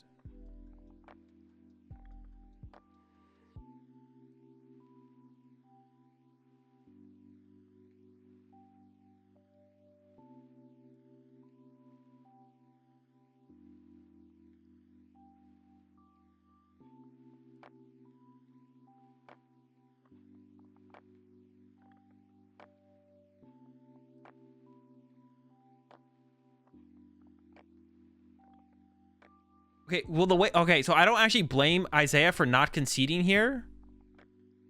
I don't blame Isaiah. All right, I don't blame Isaiah for not conceding there because Alberto didn't realize that he won the game by punching the active. Alberto actually didn't realize that he won the game by punching the active. You could tell by the way he was sequencing.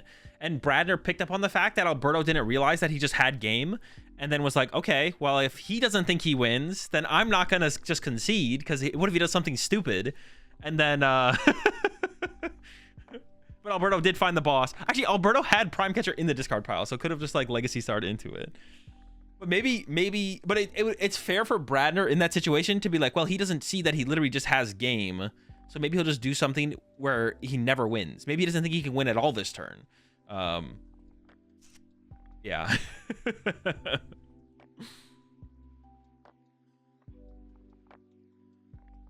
He just wanted to top deck again? I guess, bro.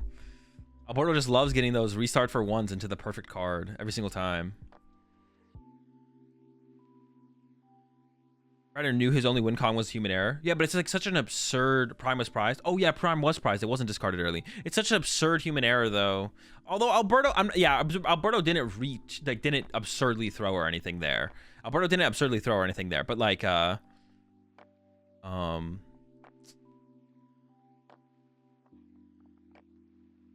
I don't know. Yeah, it just feels like you probably should have conceded sooner. It'd be really disappointing if this one ends in a tie when it's like Isaiah definitely should have conceded like quite a bit sooner for sure. Like I don't even think it's like questionable. Although Alberto made some questionable plays with that math placement. Like even off the rip here, the math placement, the damage placement here was questionable. The Kieran play was good. Went for the Kieran play, but then at the end of the game, there didn't even realize he had game with the Tina play. So I mean, it was possible. But I still feel like Bradner should have conceded quite a bit sooner. And now we'll see going into this game 3 if they actually have enough time. It's very possible they just don't have enough time to close out the game, which will be unfortunate, but we do have Bradner going first in this one as well, which is a big deal. Going first in this matchup is definitely what you want.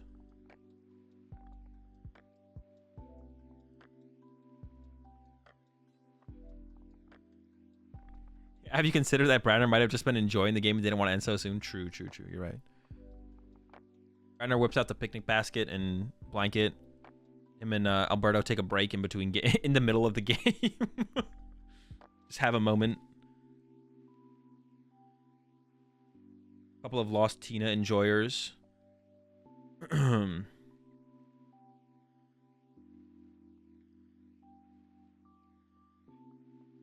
cards, double owl, and Fez. The Fez is big too, but double owl also, and area is honestly. I mean, you have to price something. The double owl is like, okay, it's not that big of a deal though. Well, it depends how many owl Bradner plays. If Bradner's playing a 4/4 line, that feels fairly impactful. If Bradner's playing like a 3/3, oh no, if it's a 4/4 line, it doesn't feel that impactful. But if it's a 3/3 line, it probably is a 3/3 line as well, right? And then the Terapagos is whatever, and then Fez is whatever. Because yeah, Bradner plays heavy ball, so you can like heavy ball for one of them, draw back into the heavy ball, and you should be good to go.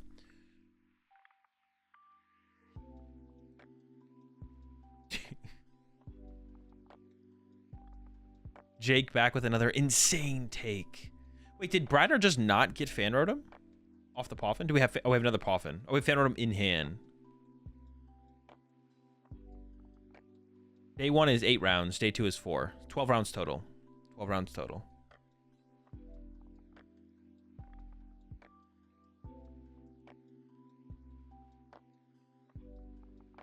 You're picking on writing down prize cards? It's fine if you want to do it. And heavy ball for Noctowl? No, but you can heavy ball for the Fez and the other guy. Rapagos. I see 4 Hoot Hoot. If you play 4 Hoot Hoot, you play 4 Noctowl, right?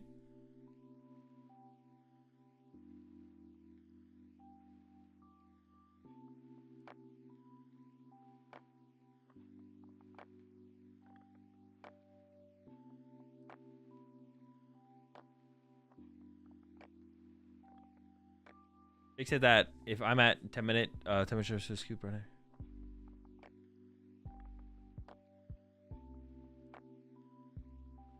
Bradner going for that classic tie. Bradner definitely does not want to tie here. Bradner does not want to tie. Oh no, Alberto's hand just sucks. Alberto has like another dead hand. Oh, into the Radzard? Jeez. Wait, no, there might be an S-ball in there. Hold up. I maybe spoke too soon. All right, Billy has to get involved, but that's fine. It's something. Honestly, we could see Alberto commit early to the Radzard. Alberto has a energy switch in hand. We could see bench Radzard, attach to Radzard, energy switch to Radzard. But the Radzard is like pretty mid. Fez is also prized for Alberto. 3 energy. Kyurem is prized. Kyurem's a big one in this matchup, I feel like. Unless Bradner has the Boufflance. Obviously, once the Boufflance gets set up, it's not as big of a deal. And an E-Switch also prized. With an E-Switch being played early here. Maybe Alberto doesn't commit the energy attachment for turn. Probably Alberto should try and draw into a Drago V and then attach to that for turn is what Alberto should do, to be honest. That's what Alberto should do here, actually, I think. But it looks like maybe he's going to go the Radzard route.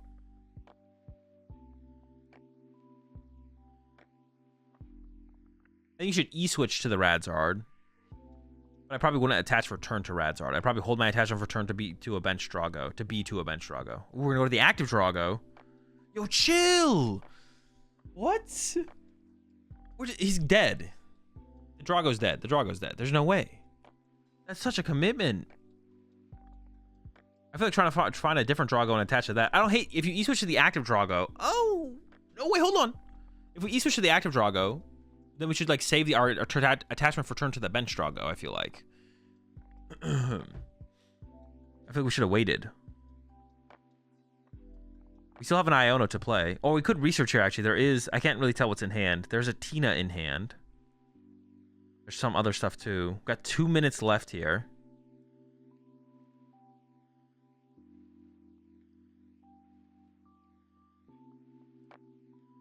Iono to get rid of owls. True. You want Iono to get rid of the owls here. And that's actually pretty big because Isaiah did prize 2 owls. So the chance that you draw into an owl is pretty low. Yeah, the 2 energy active I'm not a huge fan of. Let's see how it plays out, though. I mean, I guess, like, maybe Alberto just feels like you have to... But see, like, I don't know. Alberto's like, yeah, you have to pray that Bradner whiffs the turn 2 knockout, I guess.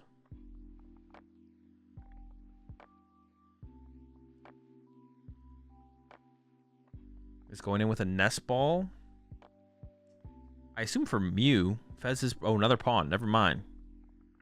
No chill. Triple pawn. Reset the deck. Get the supporters back in the mix, of course. And the Drago V-Star.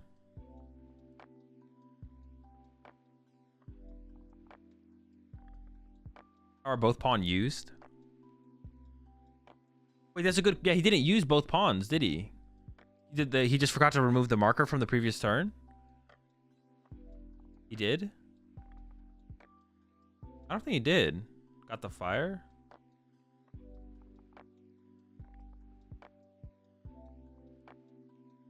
Use both and E-switch grass to active Drago?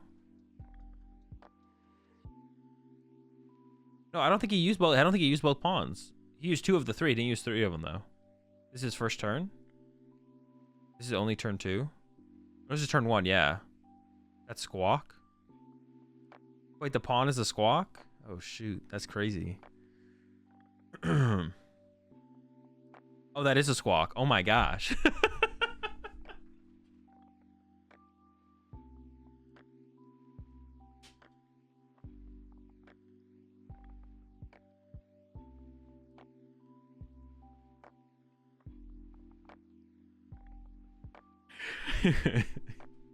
It's a bird. All right, here we go. It looks like the KO's coming through here from Bradner. Dude, I just keep going back to it. I feel like Alberto should have split the energy. I feel like Alberto should have Iono'd. Oh, that's time. Oh, so there's no winner, right? Unless they have a gentleman's agreement, I guess. They could have a gentleman's agreement.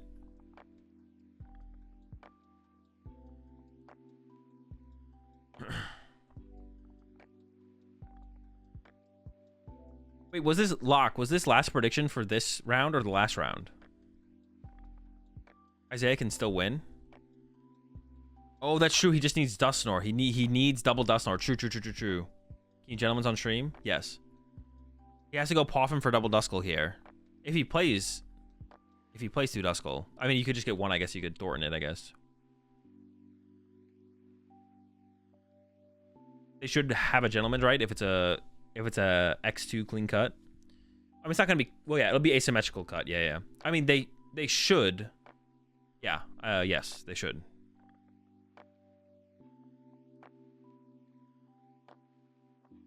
Those are not Duskulls.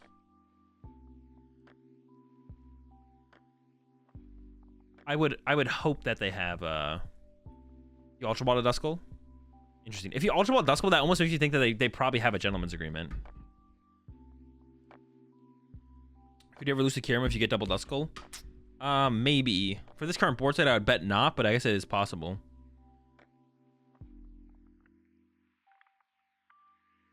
I don't know, you thought Squawk was a pawn?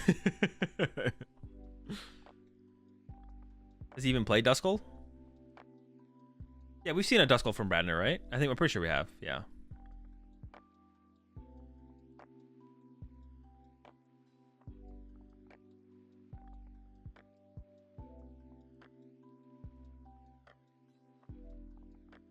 What is even like your potential win condition here as Alberto at this point? The boofs are just so good, man. The boofs are just so ridiculous in this matchup. Without boof, this matchup is so much better. But with boof, like, this is tough.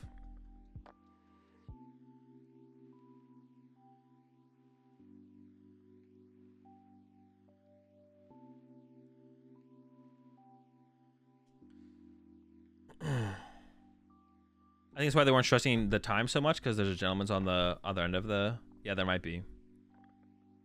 Might be.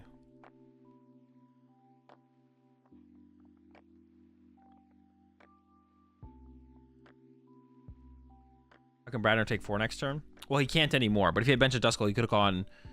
or double Duskull, could have gone Candy Dust or KO plus boss KO. But now Bradner can't win.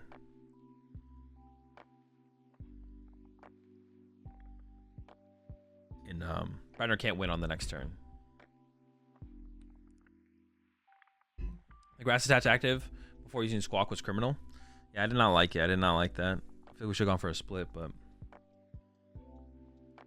even then, in this board set right here, it still would be tough. I feel still like it's tough to win, to be honest.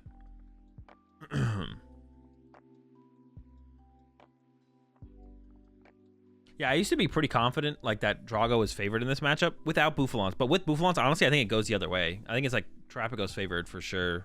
Not by a whole ton, like 60-40 or something like that, probably. I think I'd definitely give them the edge.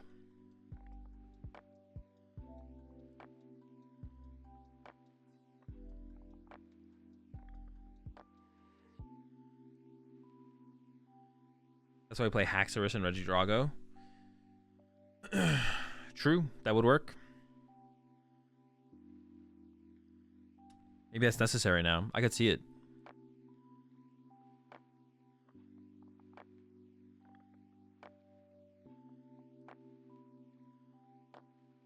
Noivern too. I wonder what one's better, Haxorus or Noivern though.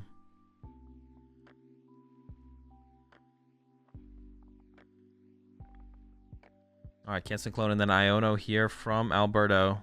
I mean, we need E-switches. I feel like Legacy Star has to be utilized here to get to enough E-switches this turn.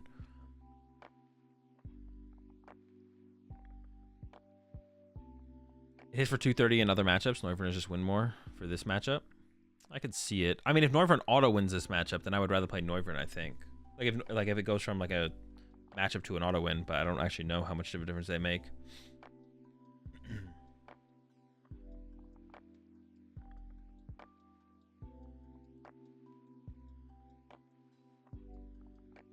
There is an E-switch in the hand.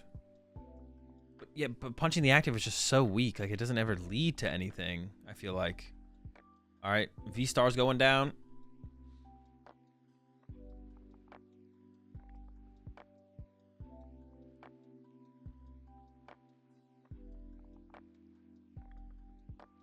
Nothing too terrible yet. But I don't know if Alberto was hoping to find something, actually. I don't know if Alberto was like looking for something specific.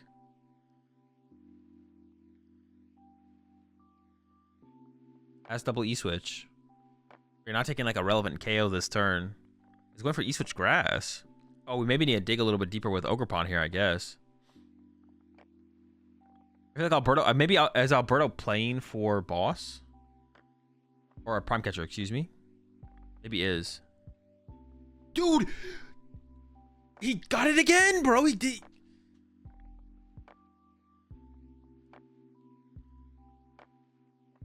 Dude. I mean, what else were you looking for there? What else was he looking for there? They got a grass energy off his freaking...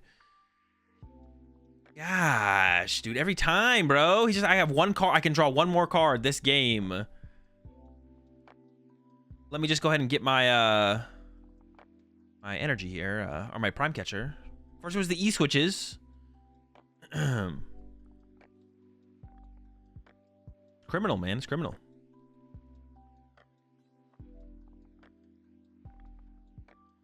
Pidgeot going down here is a big deal. Especially after the Iono. There's the bonk. He uses his 4th Ogerpon. Yeah, what about... All the other Ogerpons are protecting the Squawkabilly. They're like surrounding him like, you know, bodyguards for the Squawkabilly.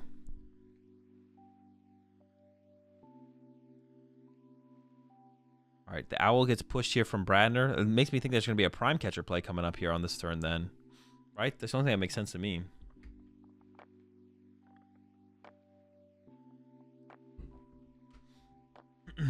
It is the prime catcher play. On the Mew, removing the draw power from play. That means the Regidrago survives. This still feels like a pretty good position here for Bradner.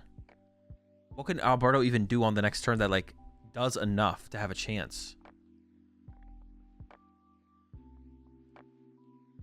The most Alberto can do this turn is, like, draw 2 prize cards. I mean, if Alberto has Iono...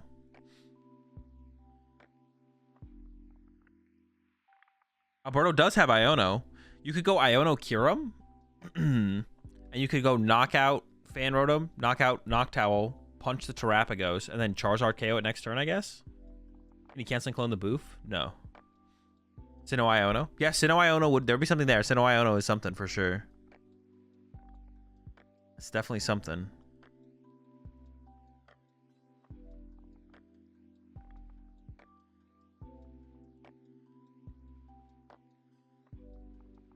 You can't Kyurem KO? You want to bet?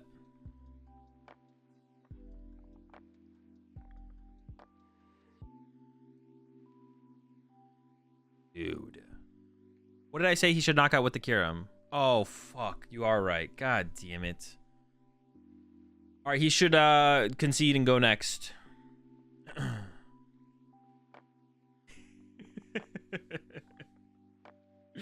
The rare chat dub? Bro, it's insane, bro. It's so rare. Wait, is this research? Oh, okay. I thought we were going to use Iono here for sure. Goes with the research instead. I mean, it's got to be like... I don't even know what we're looking for here from Alberto. It's got to be Sinnoh plus. I feel like the Iono had to be played there because I feel like Bradner definitely his hand is definitely cooking. But I don't know. Maybe there's like a play here.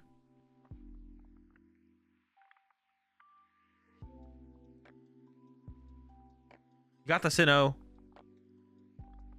And we'll see. I'm curious what the players sign here. Is it a tie? Oh, win for Bradner. Okay, they definitely had like a gentleman's agreement for sure. Yeah. Okay.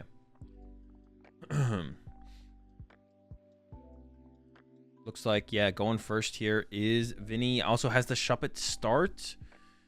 The rest of the hand a little bit slow. No Ralts. Does have the Iono for the next turn, but yeah, obviously you want a little bit more than this. Benches the Monkey Dory as well. And then it's going to be a pass over to Brent, who opened the Squawkabilly. Turn 1 Motivate is actually really, really good in this matchup to get your initial Drago set up.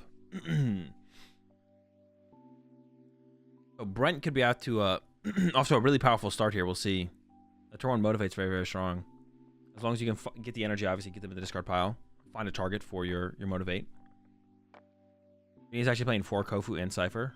Makes sense, makes sense. There's the initial Drago grabbed here from Brent. Are we going for turn 1 KO Shuppet?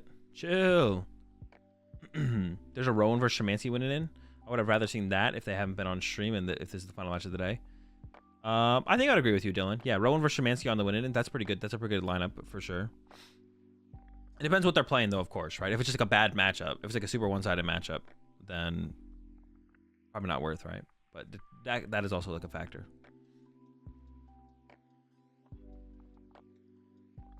Okay, there's the owl. Has that pawn, did prize 2 pawn.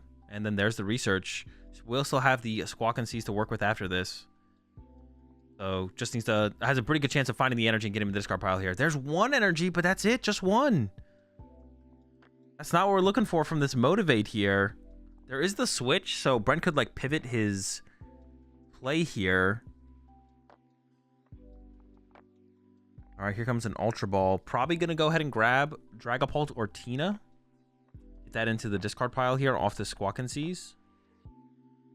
And then I assume we'll see a switch into the Mew. And then you probably still attach to the Squawk ability to play for the Motivate, but yeah, I guess you wouldn't attach actually. You discard the energy, excuse me. Discard the energy to play for the Motivate. And then hope that you draw into an energy and a way to discard an energy. Still pretty good odds here to make that happen as well.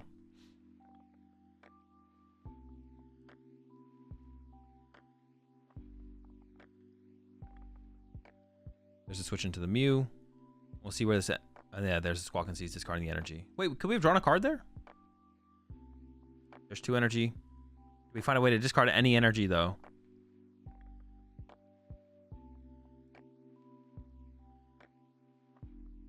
Oh, we have Ultra Ball here. Yeah, we have Ultra Ball. It's working. Maybe we can Ultra Ball for Regidrago. Yeah, this works here. Ultra Ball for Regidrago. Or Noctowl? I thought we'd Ultra Ball for Regidrago V-Star here. Okay. Goes back to the V-Star. Undecided. I don't like... Actually, looking at Brent's bench, I don't like the second Drago V, because that's something that Vinny can try and trap pretty aggressively in this matchup. So I don't love the second Drago V bench this early from Brent. I think Brent should have tried to hold off on that. Because even though we get 1 Drago basically fully loaded here, and I do like the Drago V-Star grab there from Brent, I think that's correct. Now there's a second Drago in play that is like stuck, which is not good. All right, over to Vinny. Has an Iono, so has some form of draw power here. Question is, no, the rest of the, yeah, it's just going to be Iono here. You could attach for turn to the active here possibly if you want to. That's about all you got here as Vinny. You just need to try and find that Benetti X to start item locking, slowing Brent down. There it is. There's the Iono. Hands to the bottom of the deck and a draw 6 on both sides. And we're looking for Benetti EX. There's an Ultra Ball. The rest of the hand is pretty mid. Actually, the Gemstone is pretty good here to slow down that Squawk ability. And then we have a boss on the next turn that we could play as well to just gust up that other Drago and just play a little bit slower. Ooh, getting rid of the boss?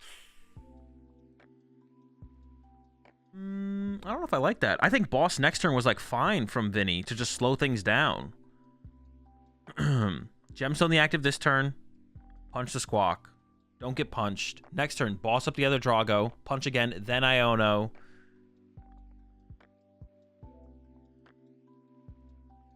The Gemstone is a super good grab here, but I feel like the boss play was like possibly a really good follow-up to this. Judge wants to confirm the Gemstone. And then, yeah, here comes that item lock for turn from Vinny.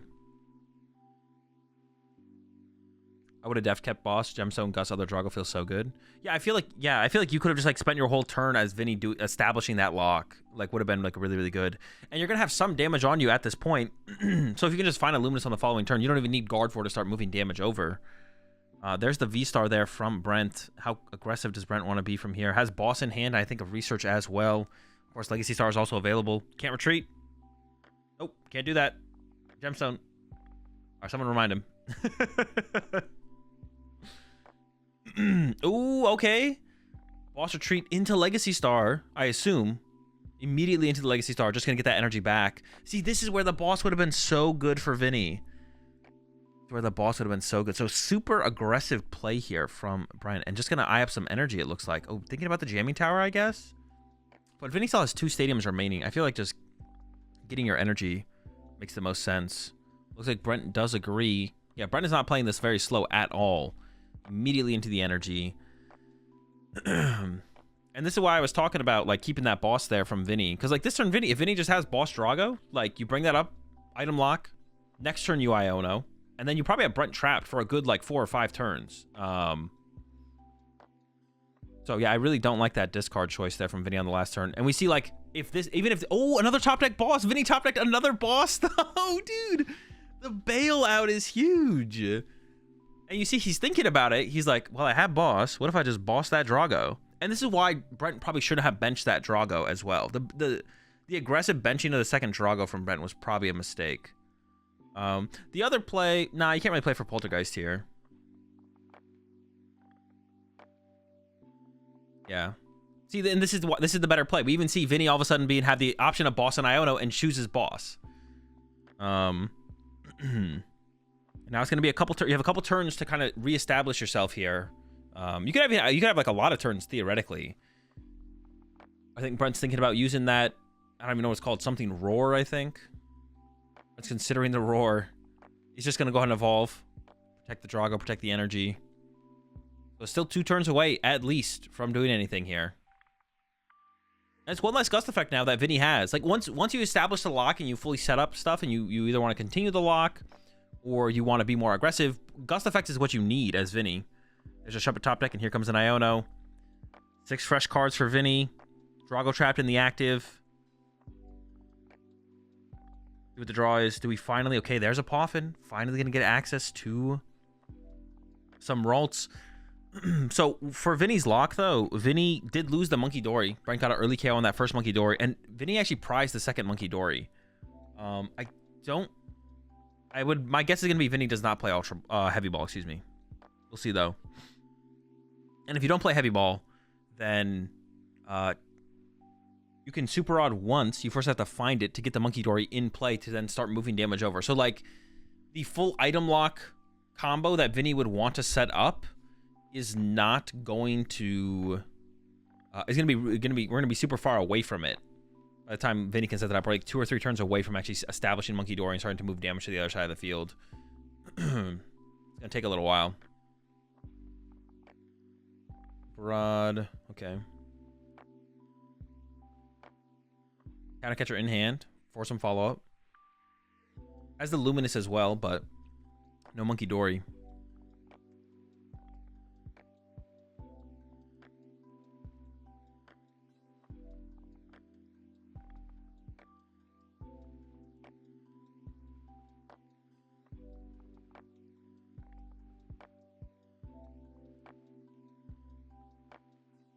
There's the Mew in hand. I don't know if Vinny can get the hand low enough to actually utilize Mew, or if it's just going to have to be a... Yep, there we go. 30 punch. Over to Brent. Grass Energy in hand, but that's all you want. That's all you need. Has Iono as well. Could wait, could play it this turn. Then you can play another Straw Supporter next turn. Just going to be the pass back over. All right, over to Vinny. Has that Counter Catcher in hand, so once again, could bring up something else off that bench to try and trap in the active. Because you know you're just a Grass Energy away on the active for being able to get punched. Not a ton of options in the hand here as well. Here comes a Refinement. I assume probably getting rid of Ultra Ball or the Mew. Those are like the worst 2 cards in your hand, I think, for sure. Gives up the Mew, draws Screamtail, and another Iono. You'd like to be able to play Ultra Ball for another Kirlia here, but you might not be able to. Counter Catcher Iono here is maybe just the best play from Vinny. You kind of want to hold off on like Ionoing turn after turn after turn after turn, but you do need to see more stuff. I guess you can maybe sit on this hand, though. You need to find Super Rod, though. You got to get that Monkey Dory back. What would you even bring up here with the Counter Catcher? Would it be the Ogerpon, I guess? I guess it would have to be Ogerpon here.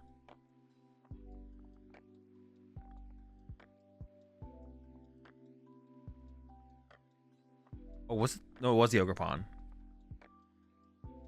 I'm not sure about that camera angle. He is going to commit the Ultra Ball here. That's a second Luminous Energy hitting the discard pile. Oh, boy. Are all 3 in there? There's a third one, but we're never setting up 2 Monkey Dory.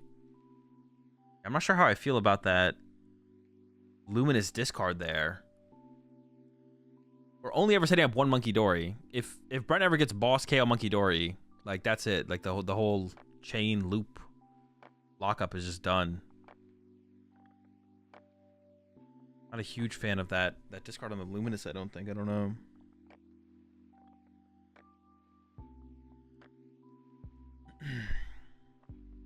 Oh, there's a Palpad in here from Vinny.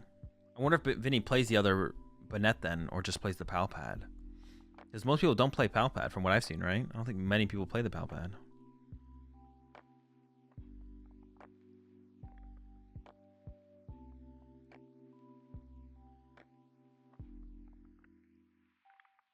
Catches to Curlia. So it's already prepping for the idea of Gardevoir sooner than later. There we go, 30 punch. Oh my, there's 2 grass energy in Brent's hand. That's so disgusting. Oh my gosh, yeah, it's pretty good. Just gonna knock out with Dragapult, and I assume put 6 on the next Banette so you can continue the Dragapult chain. This like forces Vinny to have like, I guess Boss or Prime Catcher on like this next turn, like right now. Oh, we're splitting it here. 5-1. Wait, don't we want to be able to Dragapult KO? Wait, how much HP does Banette have? Okay, no, I'm miscounting Banette's HP. Never mind. Vinny pushes up the Curlia, actually. So Vinny is going to, it looks like, get aggressive here with Curlia this turn. Is not going to actually sit behind the Banette any longer. Looks like Vinny's done with that. That's right, Banette's 250. Banette's 250.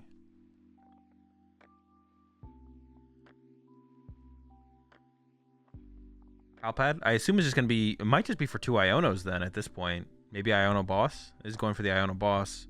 We're definitely trying to find a hand disruption card this turn, I assume. Iono Low plus Punch with Guardy. But I don't actually know how many cards Brent has in hand. I guess more so than anything, we're just trying to play a supporter to see cards ourselves from Vinny here. So trying to Iono would be pretty good for that. I guess even though we did promote Curlia here, we could still... Yeah, even though we promoted Curlia here as Vinny, we can still attack with Banette here if we really wanted to. The Gust Effect, we still have Prime Catcher left, so that could still push the Banette into the active and then trap the Ogerpon. Although we are out of Gemstone here. Gemstone's gone, so it would just be 1 energy to retreat. Here we go. From the draws. I didn't see what was gotten there. There's an Artisan.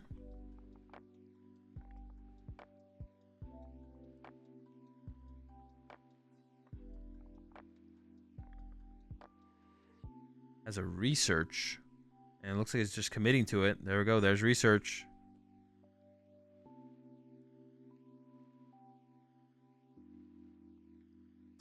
All right. Super Rod, Ultra Ball, Nest Ball, Energy, Wrecking Shoes. Vinny has basically all the options. The only thing missing would be like maybe Prime Catcher, but could still get that this turn.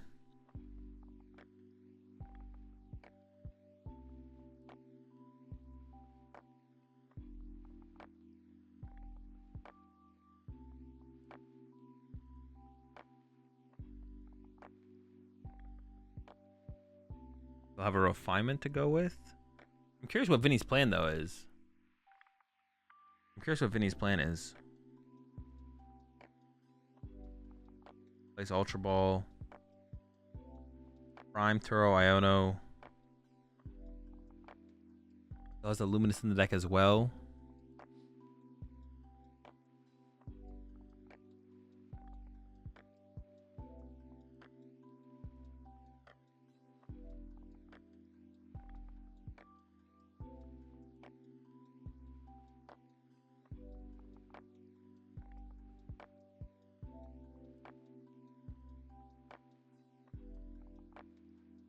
Refinement number 2.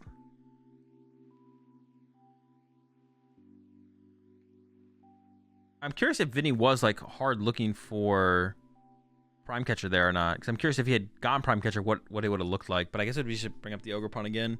It feels like he's content to not go with Prime Catcher here, though. He's just going to go with this Guardy Punch. But it feels like Brent's in a pretty good spot to probably close this one out here in a couple turns overall. We're going to get access to items is going to be the big thing here on Brent's next turn. So as long as Brent can see some cards, probably looking for like Super Odds to recover energy or something like that. Start to build up and try and guarantee this next Drago, I would assume.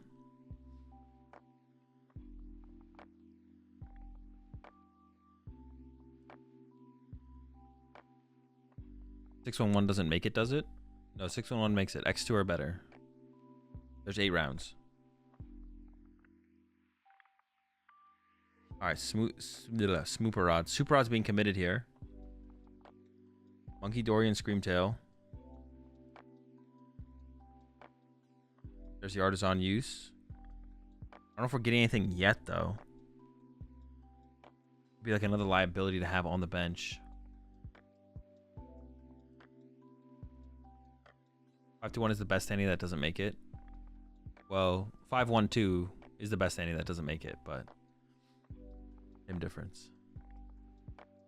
If you have 3 non-wins, you don't make it.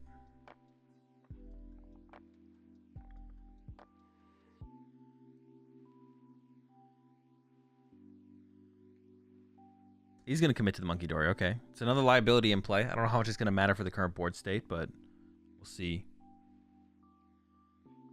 Oh, shoot. True. 503 does make it. 3 non-wins with at least 1 loss. Means you don't make it.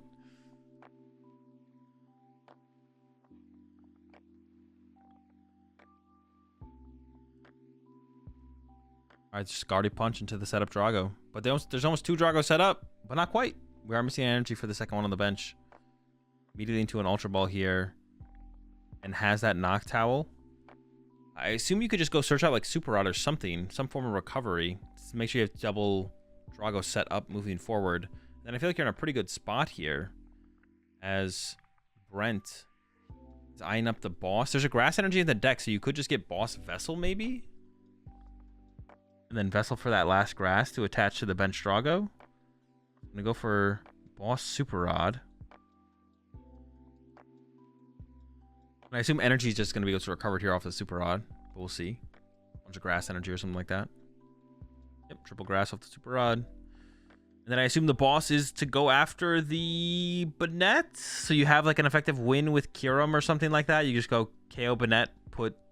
I don't know. You can put 6 on Monkey Dory, and then you threaten the KO on the Monkey Dory off the bench. Seems pretty good to me. Maybe you're just going to hold the boss. I feel like drawing prize cards at this turn probably just makes sense. Burns the Canceling Cologne.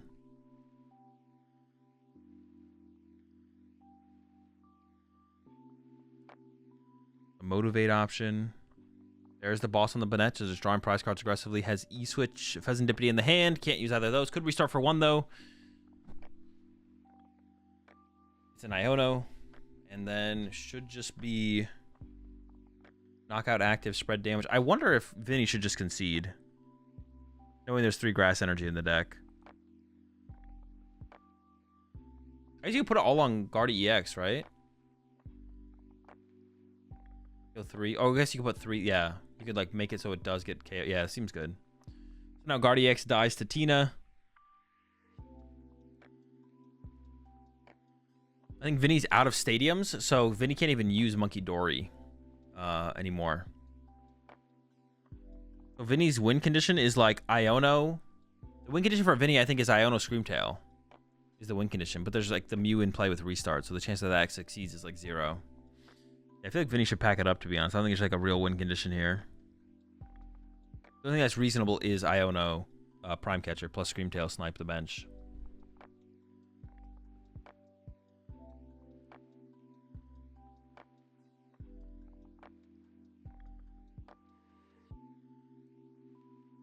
Catch active just to burn the energy, I guess. And then Iono.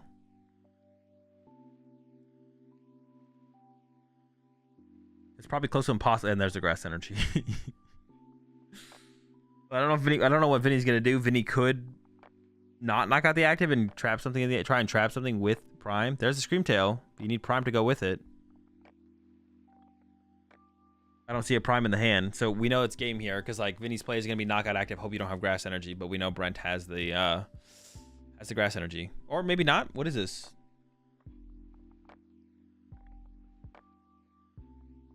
The Mind Bend? Oh wait, no, it is the Prime Catcher. Okay,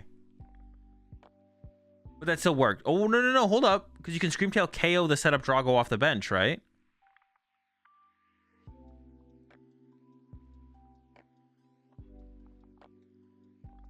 So Brent doesn't quite have game, actually. Hold up. There's a knockout. Gets the first 2 prize cards here for Vinny. Over to Brent. E-Switch Fire active. Attached to Drago. Or, yeah, oh, that works too. The owl gets in there with the speed wing. Yeah, it still had restart to work with as well. Brent still could have restarted for 3, even if they were just burnable cards, but not actually enough to win the game. And even after that, I think Brent had time to win as well. Like, Brent had, like, a turn or 2 to still find, like, some kind of Ogre Pawn punch or something. So, the early Motivate play is pretty good. Establishes the Dragos. Yeah, I'm not sure about benching the second Drago there from Brent still. I think Brent should have probably still chilled on that until, like, you could bench it with energy. And then, yeah, I didn't like that early boss discard from Vinny there either on, like, that turn 2 or whatever. But, yeah, the Dragos got set up too quickly. Brent played super aggressively, used the Legacy Star as soon as possible just to start attacking as soon as possible. Forced Vinny to have the most every single turn. And Vinny did kind of have a slow start, right? No Ralts turn 1. It was maybe even no Ralts turn 2. I don't even remember, to be honest. Also needing 5-2-1 for regionals under 2048 players starting in Sacramento. I don't really have any thoughts. It's just whatever. It doesn't matter.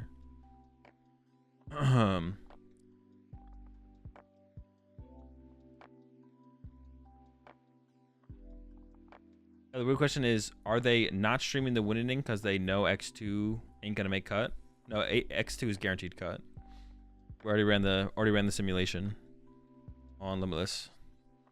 X2 makes cut like 100% of the time, pretty much. Do I have a nice video to learn the game?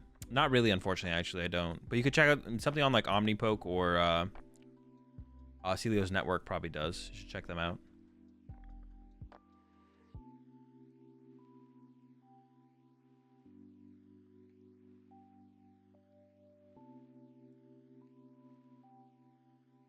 Creatos though, currently.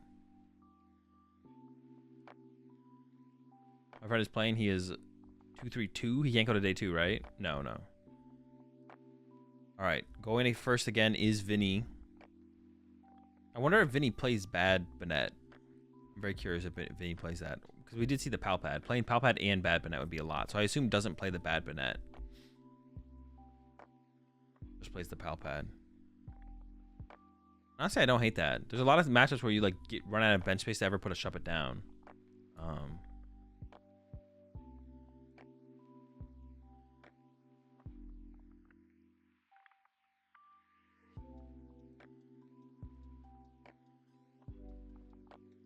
Would I play Vacuum? I mean, depends on the deck. You have to ask a little bit more specific of a question than that. Double Poffin here for Vinny. I mean, I don't know what else we're going to grab. You could grab double Shuppet, I guess. Well, if you're grabbing double Shuppet, this means I think Vinny definitely plays the bad... I would assume this means you play the Bad Banette. If you're putting this extra Shuppet in play. Otherwise, I feel like double Shuppet is basically all you need. In Banette? Probably not. It doesn't seem very good. I don't know what matchup... I don't know what situations it would really be that helpful in. Probably wouldn't play it.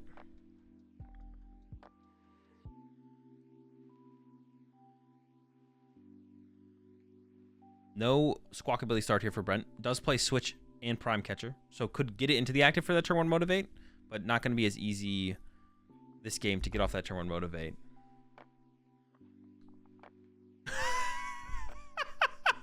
Dude, it's just all energy.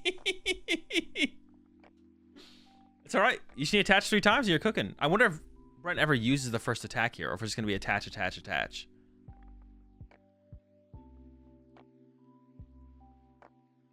I don't know about benching Kiram, yeah. All right, there's the pass. Not going to go for that Celestial Roar. Honestly, this is pretty good. Yeah, it's not terrible, right? Now, Vinny could Iono and Poltergeist. Possibly. We'll see what Vinny has, though. It's just the flip. But Brent doesn't have any way to punish. Or to take advantage of it. Is it a heads? It is a heads. It is a heads, it looks like. And there was an item top decked. Oh my gosh. Attach and pass. Over to Vinny. Top deck Poffin. Oh boy. Throws a Luminous onto a benched Shuppet. And then here we go again for a Enveloping Shadow. Another Tails. But will Brent even have an item? Oh no, now a Tails, I should say. Ooh, the Kiram play to... No! No! These poor Shuppets. They're about to get roasted. Not like this. I think Brent's just gonna fail this as well. And then I think top deck research.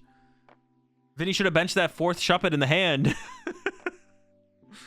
Yeah, this game is basically over. If Brent can find a Drago V-Star, this is basically over. That's gonna be like impossible to come back from, I feel like. We'll still have Legacy Star to be able to recover from that, and then I should be able to basically take over the game.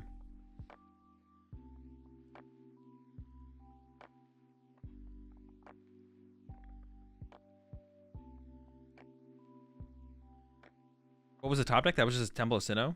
Oh, wait, I thought he top decked Research. Yeah, I thought he top decked Research. Is it actually Temple of Sinnoh? No, it's a Research. Dude. Gaslit by chat again. I gotta stop questioning myself. I'm just always right. Chat's always wrong. I'm always right. We got our Ultra Ball. We're cooking. Drago V-Star on the way. Oh, hold up. Dragon Ball first. Actually, maybe you don't cure him here. Maybe you don't cure him. Maybe you just actually go for the Dragon Ball play is still pretty good here, though. Yeah, maybe you don't commit to the full cure. Just go Dragon Ball Cable Shuppets. That seems pretty good to me still. I said I didn't see it. Then why would you claim it's a Temple of Sinnoh? What? I didn't see it, but I'm just going to go ahead and say that you're wrong and they drew Temple of Sinnoh.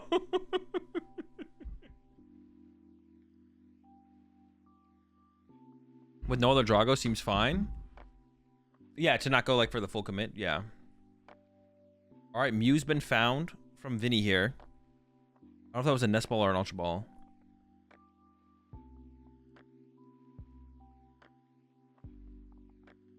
Loading up the bench here. There's Poffin.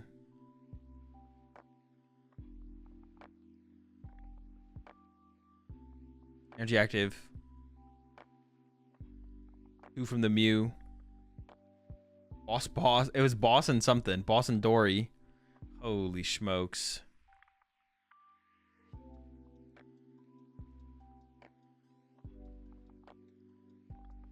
Bosses up the Mew and then goes for the flip, gets heads.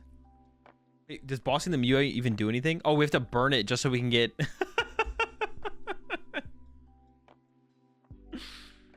We have to burn it just so next turn we can try and draw a card with our restart. But both Shuppets die here again, right? The Owl's in play, the Pawn's in play. Knockout double Shuppet. We still have V-Star left as well. I mean, that should just be game. Vinny's sticking it out. I mean, you could try and trap the Owl in the active. Okay, hold up. There's the Iono. You need to find Prime Catcher or counter, but there's V-Star left. It's not possible, right? It's not possible. There's a grass drawn as well. I think with the energy drawn, it's not possible. The gemstone is prized, but I don't know if Vinny knows that.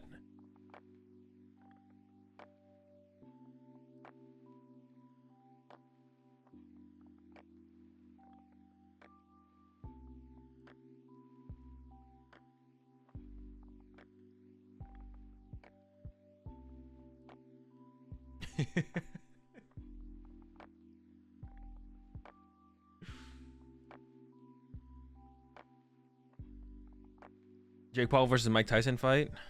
I'm ready. Possible go Shuppet. Shadowhead's Prey. I don't think that. I mean, we have Legacy Star. I don't think so. I mean, yeah, and there's a concede. Yeah, technically you could, but I don't think that like really leads to anything. Man, pretty unfortunate set there, to be honest. Did not see a whole. I mean, there just wasn't a whole lot done on Vinny's side, right?